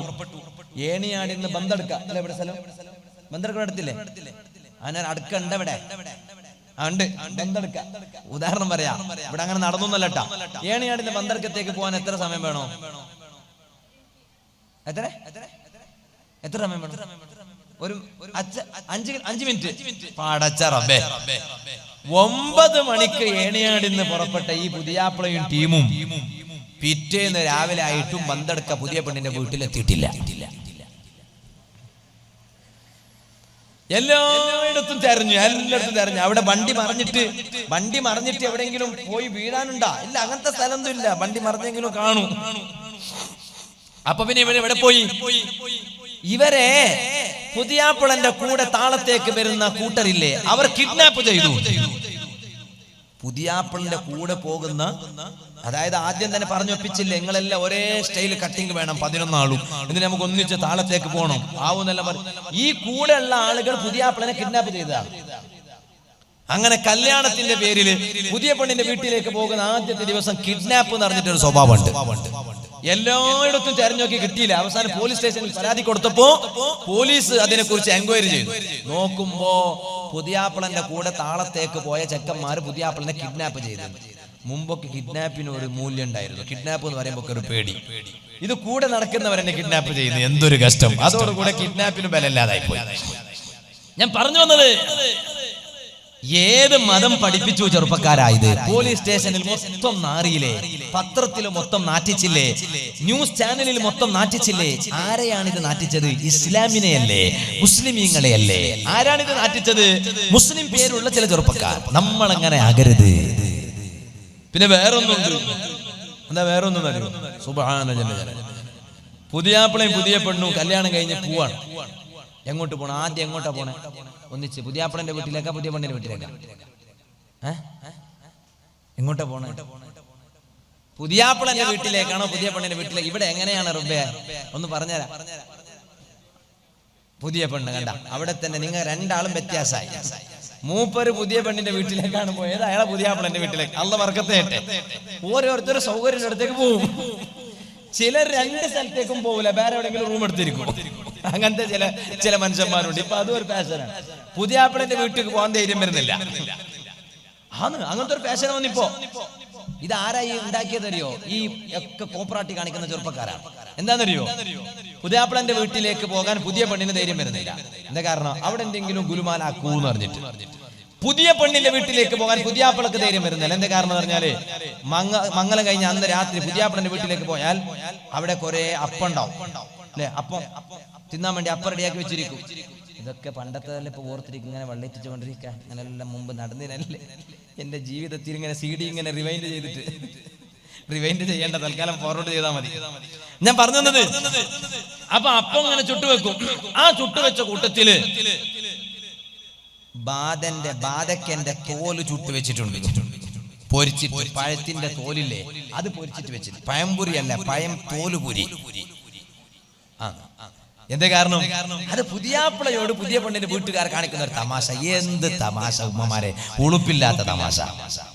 ആദ്യമായിട്ടൊരു പുതിയാപ്പിള നമ്മുടെ വീട്ടിലേക്ക് വരുമ്പോ ആ പുതിയാപ്പിളനെ സ്വീകരിക്കും. ഒന്നങ്ങനെ. രണ്ടാമതായിട്ട് പുതിയാപ്പിള വന്നിട്ട് ആദ്യം ഇരിക്കാൻ കൊടുക്കുന്ന കസേര നോക്കുമ്പോ നല്ല മട്ടത്തിലുണ്ടാവും. സംഭവം അത് പീസായ കസേര രണ്ട് ഒപ്പിച്ചതാണ്. അതിലാണ് പുതിയാപ്പിളനെ ഇരുത്തുന്നത്. അപ്പോഴേക്ക് പുതിയാപ്പിള പളാന്ന് നിലത്ത് വീണു. ഒരു ചിരിക്കണം, നമുക്ക് ചിരിക്കണം, വേറെന്ത് വേണ്ട. അതിങ്ങനെ എന്ത് തോന്നിവാസം. നമ്മൾ ഇതിൽ നിന്നെല്ലാം മാറണം. ലോകം എവിടെയോ എത്തി, നമ്മൾ ഇപ്പോഴും ആ മറ്റേ തന്നെ ഉണ്ട്. നമ്മളങ്ങനെ ആകരുത്. നമ്മളെ കണ്ടിട്ട് മറ്റുള്ള ജനങ്ങൾ എന്ത് മനസ്സിലാക്കിയറിയോ? നമ്മളൊരു പോത്താമ്പികളാണെന്ന്, ഒന്നിനും കൊള്ളാത്തവരെന്നാണ്. എന്നിട്ട് ഇപ്പൊ എന്ത് തുടങ്ങിയെന്നറിയോ? നമ്മളെ മംഗളത്തിന്റെ പോരൽ ആക്കിയിട്ട് ഇപ്പൊ മിഞ്ഞാന്നൊരു വീഡിയോ കണ്ടിരുന്നു. ഇതര മതസ്ഥര വീട്ടിൽ മംഗളത്തിന് പോയിട്ട് നമ്മൾ ആളുകൾ പാട്ട് പാടിയോ കൊണ്ട് പോന്നെ. ഇപ്പൊ അവിടേക്ക് ആകരുത്. ഞാൻ പിന്നെ വേറൊരു വീഡിയോ കണ്ടു. മാന്യമായിട്ട് പുതിയാപ്പിളയും പുതിയ പെണ്ണും കാറിൽ ഒന്നിച്ചു പോകും. അപ്പൊ വേറെ കൂട്ടുകാരുടെ നിർബന്ധമാണ്. ഒരു സ്ഥലത്ത് എത്തിയപ്പോ നേരെ മുന്നിൽ ബസ്സുണ്ട്, ലൈനിൽ പോകുന്ന ബസ്സാണത്. ആ ബസ്സിന്റെ അടുത്ത് നിർത്തിയിട്ട് പുതിയാപ്പിളനോടും പുതിയ പെണ്ണിനോടും ഇറങ്ങടി. ആര് പറയണേ? കൂടെയുള്ള പുതിയാപ്പിളന്റെ കൂടെയുള്ള ചെക്കന്മാർ ഇറങ്ങിട്ട് കയറ് ബസ്സിലേക്ക്. ആരെ കയറ്റണേ? പുതിയാപ്പിളിനെയും പുതിയ പെണ്ണിനെയും ബസ്സിലേക്ക് കയറ്റണേ, ബസ്സിൽ പോകാൻ വേണ്ടിട്ട്. ഇവര് പാവം ബസ്സിൽ കയറിയിട്ട് ഇങ്ങനെ ഇരിക്കുന്നു. പാവം ഇവരൊരു സങ്കടം. ഞാനൊക്കെ ആലോചിക്കാം, ഞാനൊരു മൊയിലാരായി പോയി രക്ഷപ്പെട്ടു പോയി. എന്തേ കാരണം? നമ്മൾ ഇതൊക്കെ സഹിക്കേണ്ടി വന്നാലോ? ബസ്സിൽ പോവാണ്. എന്നിട്ട് എല്ലാരും ഇങ്ങനെ നോക്കാണ് ഇവരെ ബസ്സിൽ ഇങ്ങനെ പോണ രംഗം. പുതിയാപ്പിളും പുതിയ പെണ്ണിനും അവരെ പരിഗണിച്ച് കാറിൽ ഇങ്ങനെ പോകുമ്പോ ഇവരെ ഇറക്കിയിട്ട് നേരെ മുന്നിലുള്ള ബസ്സിൽ കയറ്റിട്ട് ബസ്സിൽ പോവാം. എന്തൊരു തോന്നിവാസമാണിത്. നമ്മൾ ഒരിക്കലും ഇസ്ലാമിനെ പറയിപ്പിക്കരുത്. ആ ബസ്സിൽ പോകുമ്പോൾ എല്ലാ മതസ്ഥരും ഇല്ലേ? അവർ ഇസ്ലാമിനെ തെറ്റിദ്ധരിക്കില്ലേ? പോലീസുമാര് വരെ അതിനെതിരെ കേസെടുത്ത റിപ്പോർട്ടുകൾ ഈ ബസ്സിൽ പോയതിനെ കുറിച്ചല്ല, കല്യാണത്തിന്റെ പേരിൽ നടക്കുന്ന അനാചാരങ്ങളുമായി ബന്ധപ്പെട്ട് കേസെടുത്തത് വരെ പത്രത്തിൽ വന്നില്ലേ, ചാനലിൽ വന്നില്ലേ? ഓ മുസ്ലിം ചെറുപ്പക്കാരാ, നമ്മൾ ഒരിക്കലും ഇസ്ലാമിനെ പറയിപ്പിച്ചുകൂടാ. കേട്ടിട്ടില്ലേ ബഹുമാനപ്പെട്ട ഇമാം ബുഖാരി റളിയല്ലാഹു അൻഹു മഹാനവരുകൾ ഹദീസ് പഠിക്കാൻ വേണ്ടി പോവുകയാണ്. ആ ഹദീസ് പഠിക്കാൻ വേണ്ടി പോവുകയാണ്. ഇവിടെ ധാരാളം മുതഅല്ലിമീങ്ങളുണ്ട്. അല്ലാഹുവേ, ഒരു നാട്ടിൽ ദർസ് ഉണ്ടാവുക എന്നത് ആ നാടിന് വലിയ വെളിച്ചമാണ്. പ്രത്യേകിച്ച് മഹാന്മാരായ ഔലിയാക്കളുടെ ചാരത്തുള്ള ദർസ്, അത് ഔലിയാക്കൾക്കും വലിയ സന്തോഷമാണ്. ഏത് സമയവും ഇൽമുമായി ബന്ധപ്പെടുന്ന ഒരു വിഭാഗം മുതഅല്ലിമീങ്ങൾ, അതിലും ബഹുമാനപ്പെട്ട തങ്ങളവരുകളുടെ ദർസായപ്പോ വലിയ സന്തോഷമായി. കാരണം തങ്ങളവരുകൾ എമ്മമാടിൽ ദർസ് നടത്തുന്ന സമയത്ത് ഞാൻ അവിടെ ഒന്നിലധികം തവണ ഉറൂസിന് വാദിന് പോയിട്ടുണ്ട്. ഇത്തവണ ഈ വിനീതനോട് വാദിന് ഡേറ്റ് ചോദിച്ചു. പക്ഷേ ഒരു ദിവസം പോലും കൊടുക്കാൻ കഴിയാത്തത് കൊണ്ട് എനിക്ക് അവിടെ പോകാൻ കഴിഞ്ഞിട്ടില്ല. അവിടെ ഞാൻ പോയപ്പോഴും ആ നാട്ടുകാരനോട് തങ്ങളുടെ ദർസിനെ കുറിച്ച് വല്ലാതെ മതിപ്പ് പറഞ്ഞു. നല്ല അച്ചടക്കമുള്ള മുതഅല്ലിമീങ്ങളാണ്. ഇക്കാലഘട്ടത്തുള്ള മറ്റു മുതഅല്ലിമീങ്ങളെ പോലെയല്ല. അപ്പൊ ഇവിടെ ില്ല. ആ കാലഘട്ടത്തിൽ ബഹുമാനപ്പെട്ട ഇമാം ബുഖാരി റളിയല്ലാഹു അൻഹു അതാ ഹദീസ് തേടാൻ വേണ്ടി പോവുകയാണ്. ഇന്ന് എല്ലാ ഹദീസുകളും അവർ അധ്വാനിച്ചത് കൊണ്ട്, നമുക്ക് കിതാബ് തുറന്നു നോക്കിയത് കൊണ്ട് നമുക്ക് കാണാം.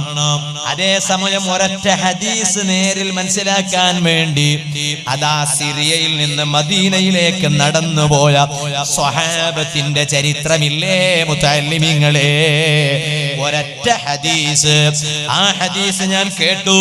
പക്ഷേ അത് നബി സല്ലല്ലാഹു അലൈഹി വസല്ലമ തങ്ങൾ പറഞ്ഞതാണോ, അത് ഹദീസ് സത്യമാണോ എന്ന് മനസ്സിലാക്കാൻ വേണ്ടി അതാ സിറിയയിൽ നിന്ന്, ഷാമിൽ നിന്ന് മദീനയിലേക്ക് എത്ര അകലെയാണ്, വാഹനപ്പുറത്ത് കയറിയിട്ടല്ല,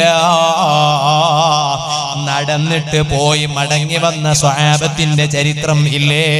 എന്റെ വിഷയം അതല്ലാത്തത് കൊണ്ട് ഇപ്പൊ ഞാൻ അതിലേക്ക് കടക്കുന്നില്ല. എന്നാൽ ബുഖാരി ഇമാം ലോക പ്രശസ്ത പണ്ഡിതനല്ലേ? മഹാനവരുകൾ ശേഖരിച്ച ഹദീസിന്റെ ഗ്രന്ഥമല്ലേ സ്വഹീഹുൽ ബുഖാരി? ആ ബുഖാരി ഇമാം ഹദീസ് പഠിക്കാൻ വേണ്ടി കപ്പൽ കയറി. കപ്പലിലൂടെയുള്ള യാത്രയാണ്. അങ്ങനെ ആ കപ്പലില് ഈ ചില മനുഷ്യന്മാര് കള്ളന്മാരാണെന്ന് പെട്ടെന്ന് മനസ്സിലാവൂല. കള്ളന്മാരായിട്ട് വരൂല. വരൂല. കള്ളന്മാരായിട്ട് വന്നാൽ നമുക്ക് പിടിക്കാൻ കഴിയും. കള്ളന്മാരായിട്ടല്ല. പിന്നെ എന്നോട് എന്ന മഹത്തായ സ്ഥാപനത്തിൽ ജുമായിൽ കൂടിയിട്ട് അവിടെ 2 വാക്ക് സംസാരിച്ചിട്ടാണ് ഞാൻ ഇങ്ങോട്ട് വന്നത്. അപ്പോ അവിടെ ഐക്കി എന്ന് പറയുന്ന പുതിയ ഒരു കഴിഞ്ഞ ദിവസം ഉദ്ഘാടനം ചെയ്ത ഒരു കടയിൽ കയറി ദുആ ചെയ്തു. അല്ലാഹു ആ കച്ചവടക്കാർക്ക് വലിയ ബർക്കത്ത് നൽകുമാറാവട്ടെ. അപ്പൊ ഞാൻ പറഞ്ഞു വന്നത്, സുബ്ഹാനല്ലാഹ്, ഈ പള്ളിയിൽ ഞാനിങ്ങനെ ജുമാ കഴിഞ്ഞ് നിസ്കാരം കഴിഞ്ഞ് സുന്നത്ത് നിസ്കാരം കഴിഞ്ഞിട്ട് ഇങ്ങനെ ഇരിക്കുമ്പോ തലയിൽ തൊപ്പിട്ടിട്ട് മുഖത്ത് താടി, നല്ല താടിയുണ്ട്. ഈ താടിയും വെച്ചിട്ട്, ഇനിയിപ്പൊ താടിയില്ലാത്തവരാരും ഇല്ല, അങ്ങനെ താടിയും വെച്ചിട്ടുള്ള ഒരു ചങ്ങാതി എന്റെ അടുത്ത് മെല്ലെ അടുത്തിരുന്നിട്ട് ചോദിച്ചു, ഉസ്താദേ, ഈ മുഹറമിന്റെ നോമ്പുണ്ടല്ലേ 9, 10, അത് ഒരു ദിവസമാണോ 2 ദിവസമാണോ ചോദിച്ചു. മുഹറം 9, 10 നോമ്പ്. അപ്പൊ എനിക്ക് ഭയങ്കര സന്തോഷം. ഇവന് മറുപടി കൊടുക്കുന്നതിനോടുള്ള ആവേശത്തെക്കാൾ എന്റെ സന്തോഷം തരൂ. ഈ ചെറുപ്പക്കാരൻ 2 ദിവസത്തിന് നോമ്പിനെ കുറിച്ച് ഇങ്ങനെ ചോദിക്കല്ലേ. അപ്പൊ നോമ്പ് നോക്കുന്നതിനോടുള്ള ആവേശം കൊണ്ടായിരുന്നു. അപ്പൊ ഞാനും ഇവനും കുസുകുസു ആക്കുന്ന കാര്യം പുറത്തുനിന്ന് ഒരാൾ ഇങ്ങനെ കാണുന്നുണ്ട്. മനുഷ്യന്മാരെല്ലാവരും അങ്ങനെയല്ലേ, സ്വന്തം ചിന്തിക്കാൻ ആർക്കും സമയമില്ല, എല്ലാം മറ്റുള്ളവരെ ചിന്തിക്കാനാണ്. ഞാൻ നിങ്ങളെ ചിന്തിക്കും, നിങ്ങൾ എന്നെ ചിന്തിക്കുന്നു. എനിക്ക് എന്നെ ചിന്തിക്കാൻ സമയമില്ല, നിങ്ങൾക്ക് നിങ്ങളെ ചിന്തിക്കാൻ സമയമില്ല. പിന്നെ അവനെന്താക്കുന്നോ, ഇവനെന്താക്കുന്നോ, മറ്റവനെന്താക്കുന്നോ, ഓൻ എവിടേക്ക് പോയിനോ, ഓൻ പോയിട്ട് എവിടുന്ന് വന്നോ, ഇങ്ങനെ പണിക്കോയിട്ടേന്ന് പറഞ്ഞു. ഓൻ പണിക്കോയിട്ടേ ചോദിക്കാൻ ആരുമില്ല, മറ്റൊരുത്തനോട് ചോദിക്കണേ. തങ്ങൾ വെറുതെ പറഞ്ഞല്ല, എന്റെ ഗൗരവമുണ്ട്. ഇരിക്കട്ടെ, ഞാൻ പറഞ്ഞു തന്നത്. അപ്പൊ പുറത്തുനിന്ന് ഒരാൾ ഇങ്ങനെ വീക്ഷിക്കുന്നു, ഞങ്ങൾ കുസൂസാക്കുന്നു. അങ്ങനല്ലേ, രണ്ടാളുകൾ ഇങ്ങനെ കുസൂസാക്കുമ്പോ മറ്റൊരുത്തിന് ഇങ്ങനെ ദൂരെ ഇങ്ങനെ കേൾക്കാം. ചില അമ്മായിമ്മമാർക്ക് ഒരു സൂക്കേടുണ്ട്. ഇവിടെ ഏണിയാടിലൊന്നും അങ്ങനത്തെ അമ്മായിമ്മമാരില്ലാത്തതുകൊണ്ട് ഞാൻ ഇപ്പൊ കൂടുതൽ പറയുന്നില്ല. എന്താ, മകനും മകന്റെ ഭാര്യയും റൂമിൽ ഇരുന്നിട്ട് ഒരെന്തോ സ്വകാര്യം പറയായിരിക്കും. അപ്പൊ അമ്മായി മെല്ലെ പോയിട്ട് റൂമിന്റെ വാതിലിനടുത്ത് പോയിട്ട് ഓളെന്തോ കിതാപ്പത്തി ആക്കിയിട്ട് എന്റെ മോനെ വെടക്കാക്കുന്ന ആളാം. ആര്? സ്വന്തം മരുമോൾ.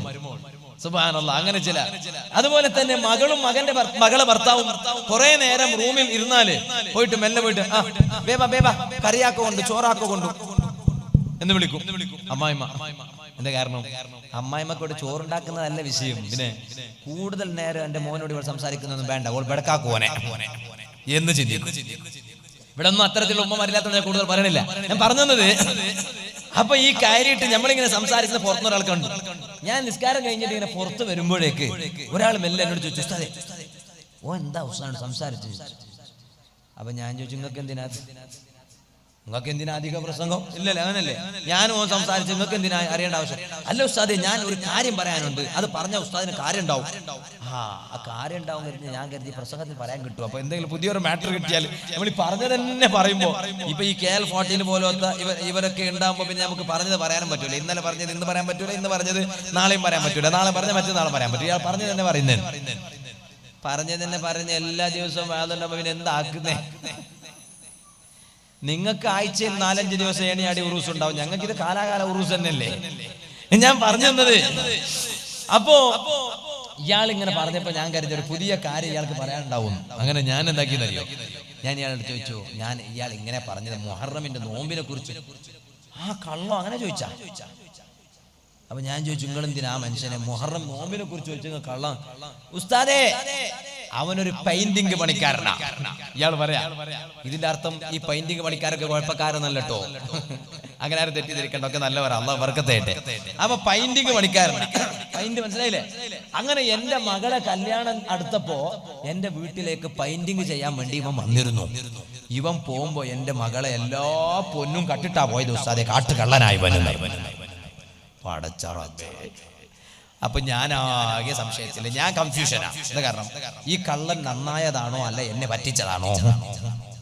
കാരണം കള്ളൻ മുഹറം 9 10 നോമ്പ് വയ്ക്കുമ്പോ കള്ളൻ നന്നായോ? ചിലപ്പോ നന്നാകാൻ പാടില്ലെന്നില്ലല്ലോ, നന്നാവൂലേ? മഹാനവരികളെ ചരിത്രത്തിൽ കാണാം, മഹാനവരികൾ ഒരു പെണ്ണിനെ സ്നേഹിച്ചിട്ട് ആ പെണ്ണിന്റെ വീട്ടിൽ കയറിയപ്പോ ആ വീട്ടിൽ ആ പെണ്ണിന്റെ പ്രായം ചെന്ന പിതാവ്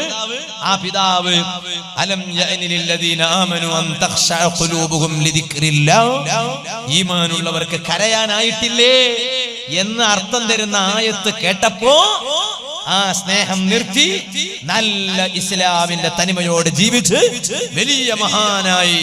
ഇന്ന് ആ മഹാന്റെ പേര് ഉമർ റളിയല്ലാഹു അൻഹു പറയുന്നു. അപ്പൊ കള്ളന്മാര് നന്നാവൂല എന്ന് അറിയാൻ പറ്റൂലല്ലോ, നന്നായി. അപ്പൊ ഞാൻ പറഞ്ഞത്, ചില ആളുകൾ അങ്ങനെ വരാ. ബുഖാരി ഇമാമ് ഈ കപ്പലിൽ ഇങ്ങനെ യാത്ര ചെയ്യുമ്പോ ബുഖാരി ഇമാമിന്റെ അടുത്തേക്ക് ഒരു ചെറുപ്പക്കാരൻ വന്നിരുന്നു. ആ കപ്പലിൽ ഉള്ള കൂടെ യാത്രക്കാരനാണ്. ആ ചെറുപ്പക്കാരൻ വന്നിട്ട് നല്ല ബന്ധം സ്ഥാപിച്ചു, പരസ്പരം സംസാരിച്ചു. ഇവന്റെ സംസാരവും ബന്ധമെല്ലാം കണ്ടപ്പോ ഇവനൊരു നല്ല മനുഷ്യനാണെന്ന് ബുഖാരി ഇമാം തെറ്റിദ്ധരിച്ചു. ആ തെറ്റിദ്ധരിച്ചതിന്റെ അടിസ്ഥാനത്തിൽ അങ്ങനെ ഉണ്ടാകൂലേ, നമ്മുടെ നല്ല അടുത്ത ആളാണെന്നറിഞ്ഞപ്പോ നമ്മുടെ ാനും വലിയ താല്പര്യക്കാരാണ് കൂടെയുള്ള കൂട്ടുകാർ. ഇവനെ വിടുന്നില്ല, സുബിയാകാൻ കാത്തിരിക്കാണ്. പിന്നെ ഫോണോട് ഫോൺ, എന്താകാനാ? അത് നിന്നോട് എന്തിനാ പറയേണ്ടത്? നിനക്ക് നിന്റെ മണിയറ നോക്കിയാ പോരെ, നിന്റെ കൂട്ടുകാരന്റെ മണിയറ അറിയേണ്ട ആവശ്യമുണ്ടോ? ഇതുപോലെ വേറെ ചില സഹോദരിമാരുണ്ട്. കല്യാണം കഴിഞ്ഞ പെണ്ണിനോട് എന്തായി ഇന്നലെ, സമ്മതിച്ചോ സമ്മതിച്ചില്ലേ, എന്തായി എന്നിങ്ങനെ തുറന്ന് ചോദിച്ച് ആ മണിയറയിലെ രഹസ്യങ്ങളെ മുഴുവനും ഒപ്പിയെടുക്കാൻ ശ്രമിക്കുന്നവരുണ്ട്. അത്തരക്കാരായ പുരുഷന്മാരെ കുറിച്ചും സ്ത്രീകളെ കുറിച്ചും ഹബീബായ നബി സല്ലല്ലാഹു അലൈഹി വസല്ലമ തങ്ങൾ എന്താണ് പറഞ്ഞതെന്നറിയോ? ഇന്ന മിൻ അശർറിൻ നാസി യൗമൽ ഖിയാമ, ഖിയാമത്ത് നാളിൽ ജനങ്ങളെ കൂട്ടത്തിൽ ഏറ്റവും തരം താഴ്ന്നവർ അവരാണ്. മണിയറയിലെ സ്വകാര്യതകൾ പരസ്പരം ഷെയർ ചെയ്യുന്നവരാണ്. അല്ലാഹുവിന്റെ കോടതിയിൽ ഏറ്റവും തരം താഴ്ന്ന വിഭാഗം നബി സല്ലല്ലാഹു അലൈഹി വസല്ലമ തങ്ങൾ പഠിപ്പിക്കുകയാണ്. അപ്പൊ ആ സ്വകാര്യതകൾ ചോദിക്കാനും പാടില്ല, അത് ചോദിച്ചാലും ചോദിച്ചില്ലെങ്കിലും പറയാനും പാടില്ല. സുബ്ഹാനല്ലാഹ്, സ്വന്തം ഭാര്യനെ ചുംബിക്കുന്ന സെൽഫി ഫോട്ടോ എടുത്ത് മറ്റൊരു കൂട്ടുകാരനിലേക്ക് കൊടുത്തയക്കുന്ന സ്വഭാവമില്ലേ? അവൻ അല്ലാഹുവിന്റെ കോടതിയിൽ ഏറ്റവും തരം താഴ്ന്നവനാണ്. ഇത് ഞാൻ പറയുന്നതല്ല, ലോക നേതാവായ മുഹമ്മദുർ റസൂലുള്ളാഹി സ്വല്ലല്ലാഹു അലൈഹി വസല്ലം തങ്ങൾ പറയുകയാണ്. ഇരിക്കട്ടെ, ഞാൻ എന്റെ ചരിത്രം പൂർത്തിയാക്കി ഞാൻ എന്റെ ഇന്നത്തെ സംസാരം നിർത്തുകയാണ്. ബുഖാരി ഇമാം, ആ ബുഖാരി ഇമാം എല്ലാ സ്വകാര്യം ഇവനോട് പറഞ്ഞു. ആ സ്വകാര്യം പറഞ്ഞ കൂട്ടത്തിൽ പറഞ്ഞു, എന്റെ അടുത്ത് 1000 സ്വർണ്ണ നാണയങ്ങളുണ്ട്. ഈ അടുത്ത് വന്ന് സംസാരിക്കുമ്പോൾ വെച്ചാൽ കള്ളനാണ്, പക്ഷെ കള്ളനെ പോലെ വന്നില്ല, നല്ല മനുഷ്യനെ പോലെ വന്നതാ. അപ്പൊ ബുഖാരി ഇമാമിന് എല്ലാ രഹസ്യം പറയാൻ തോന്നി. അപ്പോ ഒരു കവർ കണ്ടപ്പോ ഈ കവറിൽ എന്താ ഉള്ളതെന്ന് ചോദിച്ചു കള്ളൻ. എന്താ? ബുഖാരി ഇമാം പറഞ്ഞു, അതിൽ 1000 സ്വർണ്ണ നാണയമുണ്ട് എന്ന് പറഞ്ഞു. 1000 സ്വർണ്ണ നാണയം. അതെന്തിനാന്ന് ചോദിച്ചു. അത് ഞാൻ ഹദീസ് അന്വേഷിച്ച് തരാൻ വേണ്ടി പോവാണ്, അപ്പൊ എന്റെ യാത്രയിൽ ഉപകരിക്കാൻ വേണ്ടിയിട്ടുള്ള 1000 സ്വർണ്ണ നാണയം. സുബ്ഹാനല്ലാഹ്. പിന്നെ ഈ കള്ളൻ ഇങ്ങനെ ടൈമിലേക്ക് നോക്കാണ്. ഉറങ്ങാൻ സമയായോ? ഉറങ്ങാൻ സമയായോ? ഉറങ്ങാൻ സമയായോ? എന്തേ കാരണം? ഉറങ്ങിയാലല്ലേ ഇത് കട്ടെടുക്കാൻ പറ്റൂ. അങ്ങനെ രാത്രി എല്ലാവരും ഉറങ്ങിയപ്പോ ഈ കള്ളൻ എന്ത് ചെയ്തു എന്നറിയോ? ബുഖാരി ഇമാമിന്റെ 1000 സ്വർണ്ണ നാണയങ്ങൾ കട്ടെടുക്കാൻ കഴിഞ്ഞില്ല. എന്റെ കട്ടെടുക്കാൻ കഴിയാതിരിക്കാൻ കാരണം ചില മനുഷ്യന്മാരുണ്ട് ഇങ്ങനെ ബാഗിനെ ഇങ്ങനെ പിടിച്ച് കിടന്നുറങ്ങിയാൽ ആ ബാഗിൽ എന്തോ മൂല്യമുള്ള സാധനം ഉണ്ടെന്ന് മനസ്സിലാക്കും. കക്കാതിരിക്കണമെങ്കിൽ ഇങ്ങനെ പിടിക്കാൻ പാടില്ല, അങ്ങനെ പിടിച്ചാൽ എന്തോ ഉണ്ടെന്ന് മനസ്സിലാവും. അവനെ അവിടെ ബെൽച്ചെറിയണം, അപ്പൊ തീരെ ഒന്നും ഉണ്ടാവില്ല എന്നാ മനസ്സിലാക്കും.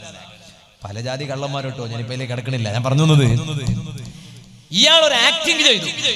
എന്താ ആക്ടിങ് എന്നറിയോ?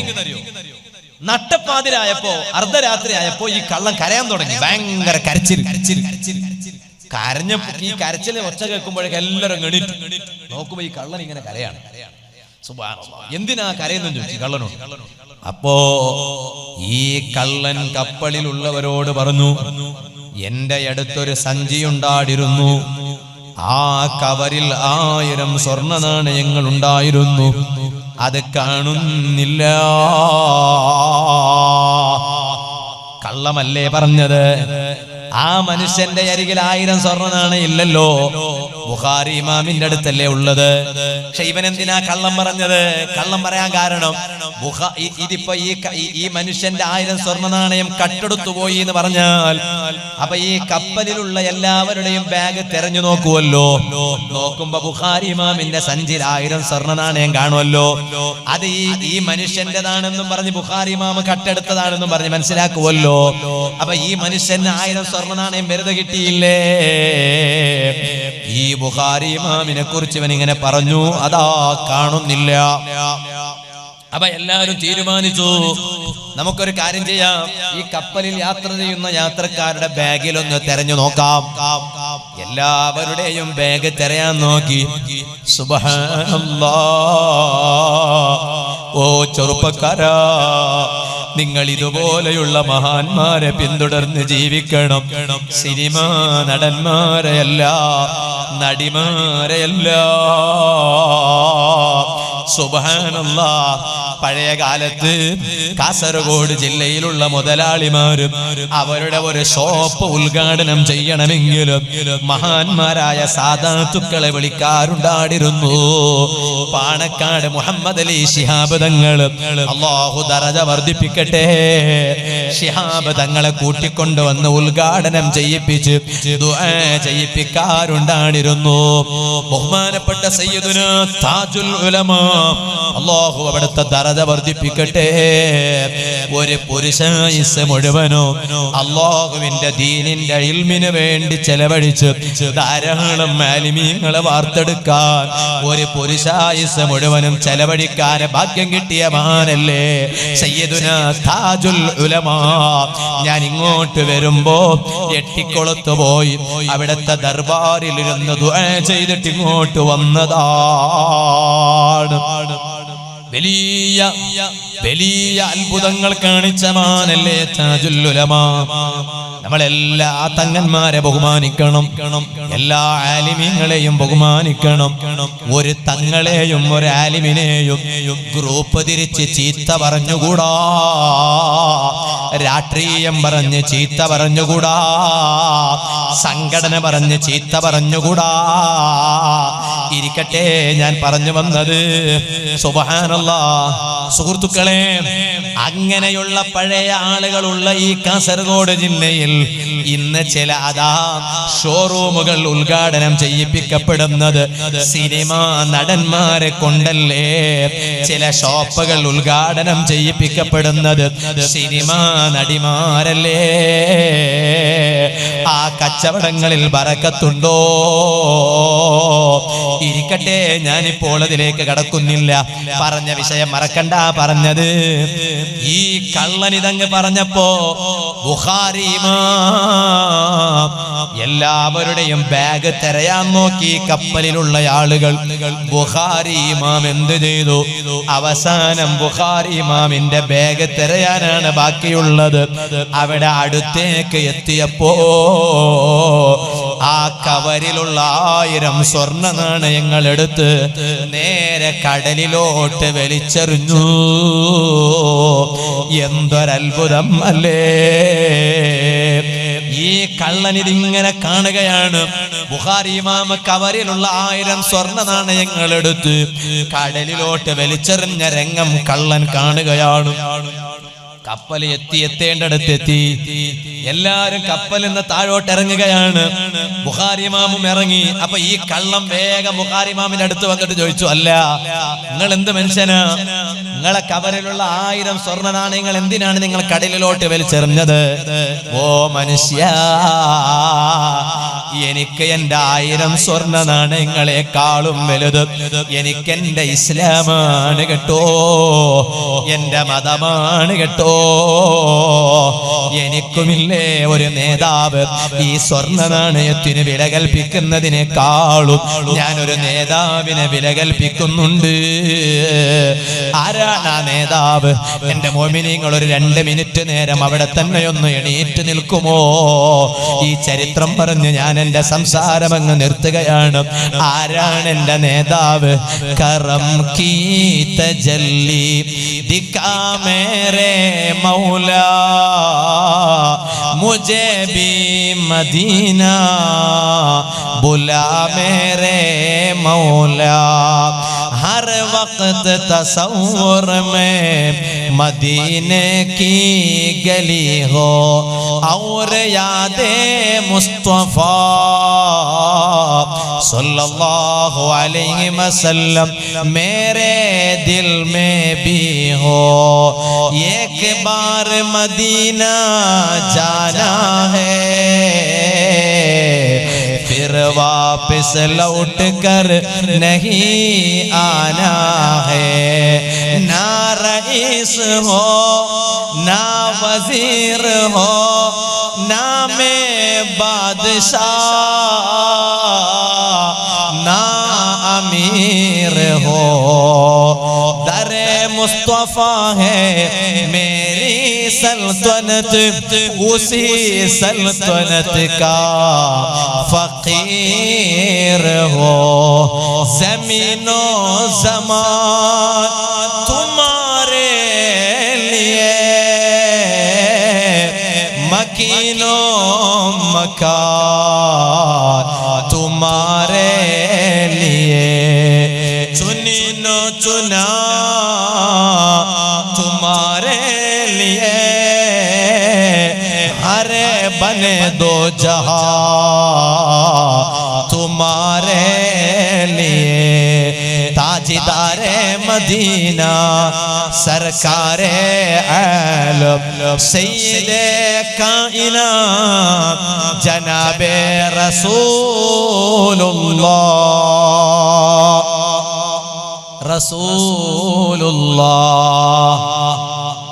സല്ലല്ലാഹു അലൈഹി വസല്ലമ തങ്ങളാണ്.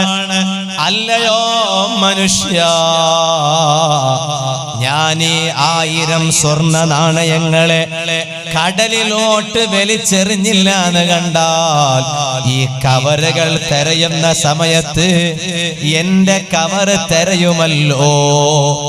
ആ കവറിൽ 1000 സ്വർണ്ണ നാണയം എന്റേതാണ്, അത് നിന്റേതല്ല. പക്ഷേ കപ്പലിലുള്ളവർ കരുതുന്നത് നിന്റേതാണ്, ഞാൻ കട്ടെടുത്തതാണ്. എനിക്ക് ജനങ്ങൾക്കിടയിൽ ഒരു സ്ഥാനമുണ്ട്, എനിക്ക് ജനങ്ങൾക്കിടയിൽ ഒരു പേരുണ്ട്. ഞാൻ സ്വഹീഹുൽ ബുഖാരി ക്രോഡീകരിച്ചവരാണ്. ഹബീബായ മുത്ത് റസൂലുള്ളാഹി സ്വല്ലല്ലാഹു അലൈഹി വസല്ലമ തങ്ങളുടെ ഹദീസ് ക്രോഡീകരിച്ചവരാണ്. ഒരു പക്ഷേ എന്റെ കവറിലുള്ള എന്റേതായ 1000 സ്വർണ്ണ നാണയങ്ങള് അത് ചിലപ്പോ കപ്പലിലുള്ളവർ കണ്ടുപിടിച്ച് അത് നിന്റേതാണെന്ന് തെറ്റിദ്ധരിച്ചാൽ ഞാനൊരു കള്ളനായില്ലേ? ഞാൻ കള്ളനാകൽ വിഷയമല്ലേ? അല്ല ചെറുപ്പക്കാരാ, ഈ ചരിത്രം മനസ്സിലൊന്ന് കുത്തിവെച്ചോ. സംസാരം കേൾക്കുന്ന ഈമാനുള്ള പെങ്ങളെ, ഈ ചരിത്രത്തിന്റെ വഴിത്താരയിലേക്കൊന്ന് കടന്നു വന്നോ. ഇസ്ലാമിനെ പറയിപ്പിക്കണ്ട, ലോക നേതാവിനെ പറയിപ്പിക്കണ്ട. ചെറുപ്പക്കാരാ, ഈ പാവപ്പെട്ട കളസയുടെ മരണം എപ്പോഴാണെന്ന് പറയാൻ കഴിയില്ല. ഞാൻ ഇതും കഴിഞ്ഞ് എന്റെ വീട്ടിലേക്ക് പോവുകയാണ്. എന്റെ ഉമ്മ കാത്തിരിക്കുകയാണ്, എന്റെ ഭാര്യ കാത്തിരിക്കുകയാണ്, എന്റെ ചെറിയ കുഞ്ഞു മക്കള് ഈ പ്രിയപ്പെട്ട എന്നെ കാത്തിരിക്കുകയാണ്. നാളെ സുബഹിക്ക് ശേഷം സബക്ക് ചൊല്ലിക്കൊടുക്കാൻ എന്റെ മുത്തല്ലിമീങ്ങൾ കാത്തിരിക്കുകയാണ്. എന്റെ കൂടെയുള്ള ഉസ്താദുമാർ എന്നെ കാത്തിരിക്കുകയാണ്. അതേ സമയം പറഞ്ഞോട്ടെ, ഇപ്പൊ നമ്മെ കാത്തിരിക്കാൻ എല്ലാരുമുണ്ട്. ഞാൻ മരിച്ചാലോ, നമ്മൾ മരിച്ചാലോ, നമ്മെ കൊണ്ടുപോയി കിടത്തുന്നൊരു ഖബറില്ലേ, അത് രാജകീയമായ ഖബറല്ലല്ലോ. ഏണിയാടിയിൽ മറപ്പെട്ട് കിടക്കുന്ന മഹാന്മാരിലേക്കൊന്നു നോക്കൂ പെങ്ങളെ. എത്ര രാജകീയമായ പ്രൗഢിയോടെയാണ് അവർ കിടക്കുന്നത്. അതേ സമയം ഞാനും നിങ്ങളും നമുക്ക് വേണ്ടി തുറന്നു വെച്ച ഖബറിൽ കിടക്കുമ്പോ, ചെറുപ്പക്കാരാ, ഒരു ഫുട്ബോൾ കളിക്കാരൻ അവിടെ വരില്ല, ഒരു ക്രിക്കറ്റ് കളിക്കാരൻ അവിടെ വരില്ല. പെങ്ങളെ, ഒരു സിനിമ നടനും അവിടെ വരില്ല, ഒരു സീരിയൽ നടി വരില്ല, ഒരു സിനിമ നടി വരില്ല, ഒരു സെലിബ്രിറ്റിയും അവിടെ വരില്ല. എന്റെയും നിങ്ങളുടെയും ഖബറിലേക്ക് വരുന്നതാരാണ്? ഖബർ കാ ഖൗഫ് നാ റഖനാ ഹേ ദിൽ, ഖബർ കാ ഖൗഫ് നാ റഖനാ ഹേ ദിൽ. വഹാ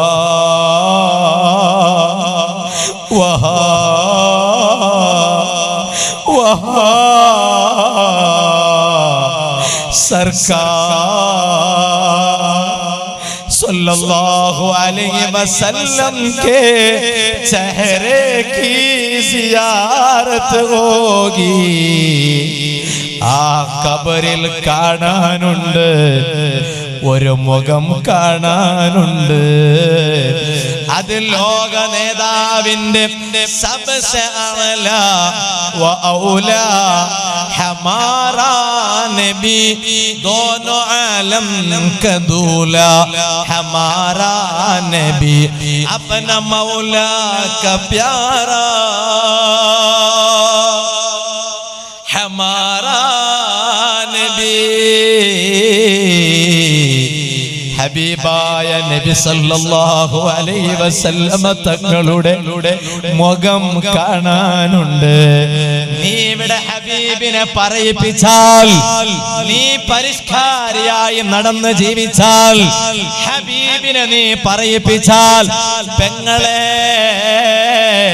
തലയിൽ തട്ടമിട്ടിട്ട് തോന്നിവാസം കാണിച്ചിട്ട് നീ പറയിപ്പിച്ചത് നിന്നെയല്ല പെങ്ങള്, നീ പറയിപ്പിച്ചത് ഈ പ്രസ്ഥാനത്തിന്റെ അമരക്കാരരായ താജിദാരെ മദീന മുഹമ്മദുർ റസൂലുള്ളാഹ്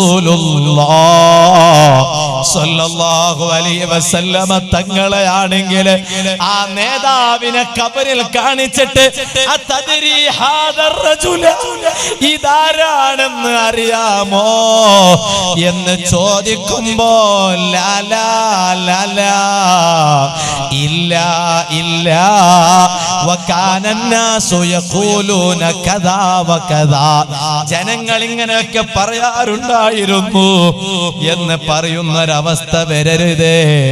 ബുഖാരി ഇമാം പറഞ്ഞു, ഞാൻ കള്ളനായാൽ സാരല്ല, ഞാൻ ക്രോഡീകരിച്ച ഹദീസുകൾ ജനങ്ങൾ വലിച്ചെറിയോ. എന്റെ നേതാവിനെ ഞാൻ പറയിപ്പിച്ചു, ഞാൻ അധ്വാനിച്ച് ശേഖരിച്ച ഹദീസുകൾ അത് സ്വീകാര്യമല്ലെന്ന് ജനങ്ങൾ വലിച്ചെറിയോ. അതുകൊണ്ടാണ് എനിക്ക് വലുത് എന്റെ ദീനാണ്. 1000 സ്വർണ്ണ നാണയങ്ങളല്ല, അതങ്ങെടുത്ത് വെള്ളത്തിലോട്ടിട്ടു. ഈ ഒരു ആശയം നമ്മുടെ ജീവിതത്തിൽ കൊണ്ടുവരണം. ഇസ്ലാമിന് നല്ലത് വരുത്തണം. അല്ലാഹുവേ, ഈ സദസ്സിനെ അതിന് കാരണമാക്കണേ അല്ലാ. എല്ലാ മുഅ്മിനീങ്ങളും അവിടെ തന്നെ ഇരിക്കുക. ഒരു 3 സ്വലാത്ത് ചൊല്ലി ഒരു ചെറിയ ദുആ നടത്തി നമുക്ക് പിരിയണം. ആരും പോകരുത്, ആരും പോകരുത്. ദുആ ഇരുന്നിട്ട് പോകാം ഇൻഷാ അല്ലാഹ്. ഒരു നല്ല സദസ്സല്ലേ. ആവശ്യങ്ങളില്ലാത്തവരാരുമില്ല, പ്രയാസങ്ങളില്ലാത്തവരാരുമില്ല. ദുആ ആവശ്യമുള്ളൊന്നും കൈവെക്കും. ദുആ ആവശ്യമുള്ള ബിസ്മില്ലാഹിർ റഹ്മാനിർ കണ്ടില്ലേ, എല്ലാവർക്കും ദുആ ആവശ്യം.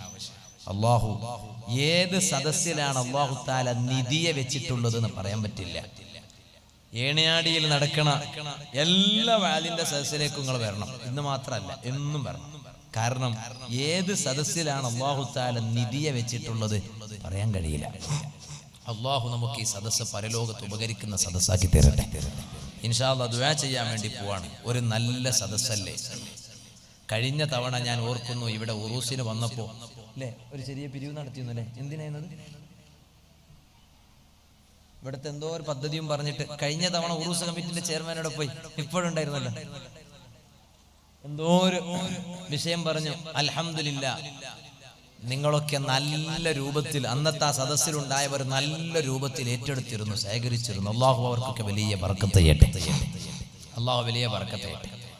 സാധാരണഗതിയിൽ ഈ പിരിവിന്റെ കാര്യം പറയുമ്പോഴേക്ക് ആരെങ്കിലും എണീറ്റ് പോകാറുണ്ട്. ഇവിടെ അതൊന്നുമില്ല, എല്ലാവരും ഇരുന്നിക്കുക. പിരിവിന്റെ കാര്യം പറയുമ്പോൾ ബാക്കിലുള്ളവരൊന്ന് കയറിയിട്ട് മുന്നോട്ട് വന്നിരിക്കുകയാണ്. അള്ളാഹു ബർക്കത്ത് ചെയ്യട്ടെ. ആവേശമാണ് അത്, നമ്മളെ ഈമാനാണ്, വേറൊന്നുമല്ല. അള്ളാഹു നമുക്ക് ഈമാൻ ഏറ്റി തരട്ടെ. അപ്പൊ കണ്ടില്ലേ, മൂപ്പര് ബുക്കും പെന്നുമായിട്ട് വന്നു. അപ്പൊ നമുക്ക് ഇവിടെ തങ്ങളെ നേതൃത്വത്തിൽ നല്ലൊരു ദർസ് നടക്കുകയാണ്. അല്ലാഹു തആല ആ ദർസിന്റെ തണിമ അല്ലാഹു തആല നിലനിർത്തി കൊടുക്കുമാറാവട്ടെ. മുതഅല്ലിമീങ്ങൾക്കൊക്കെ ക്യാൻറ്റീനിലാ ഭക്ഷണം. പടച്ച റബ്ബേ, നമ്മളെ കഴിഞ്ഞ തവണ ഞാനിവിടെ പറഞ്ഞു എനിക്കറിയില്ല, മൂടബിദ്രയില് ഒരു സ്ഥലം വാങ്ങി ഒരു പള്ളി ഉണ്ടാക്കിച്ചു. ആ പള്ളി ഉദ്ഘാടനത്തിന് അന്ന് എൻ്റെ അഭിവന്യരായ ഗുരുവരിയർ ഷെയ്ഖുന മുഹയ്യിസുന്ന പൊന്മള ഉസ്താദ് അല്ലാഹു ആഫിയത്തുള്ള ദീർഘായുസ്സ് കൊടുക്കട്ടെ, ഉസ്താദ് അവരുകൾ വന്ന് ആ പള്ളി ഉദ്ഘാടനം ചെയ്തു. മുമ്പോൾ കെ സാറ്റക്കോയ തങ്ങൾ ഉദ്ഘാടനം ചെയ്തു. അല്ലാഹു ആഫിയത്ത് വർദ്ധിപ്പിക്കട്ടെ. അപ്പൊ ഞാൻ പറഞ്ഞത്, അന്നത്തെ ആ സദസ്സിൽ തങ്ങളും ഉസ്താദും ആ പരിസരത്തുള്ള ഉമ്മമാരോടൊക്കെ പറഞ്ഞു, അവിടെ വീടുകളൊക്കെ അടുത്തടുത്താണ്, പള്ളിന്റെ തൊട്ടടുത്താണ് വീടുകളൊക്കെ, ഫുള്ള് മുസ്ലിം വീടുകളാണ് നമ്മളെ പള്ളിയുടെ സ്ഥലത്ത്. അത് നമ്മൾ തന്നെ സ്വന്തം ഒരു സ്ഥലം വാങ്ങി സ്വന്തം ഒരു പള്ളി ഉണ്ടാക്കിച്ചു. എന്നിട്ട് നമ്മൾ തന്നെ അവിടെ ദർശനം നടത്തുകയാണ്. അപ്പോ അവിടെ മുത്താലിമീങ്ങൾക്ക് ഭക്ഷണം കൊടുക്കണം എന്ന് പറഞ്ഞപ്പോ അത് ചെറിയ വിഷയമല്ല. അന്ന് തങ്ങളും ഉസ്താദും ഒക്കെ അത് പറഞ്ഞു. അന്ന് അള്ളാന്റെ തൗഫീഖ് കൊണ്ട് ഏകദേശം 25ഓളം മുത്താലിമീങ്ങൾക്ക് 2 ദിവസം കൊണ്ട് തന്നെ പരിസരത്തുള്ള വീടുകളിൽ ഫുള്ള് ഭക്ഷണം കൊടുക്കാൻ വേണ്ടി ഉമ്മമാർ ഏറ്റെടുത്തു. അള്ളാഹു ആ ഉമ്മമാർക്ക് ബർക്കത്ത് കൊടുക്കട്ടെ, ഖൈറ് കൊടുക്കട്ടെ.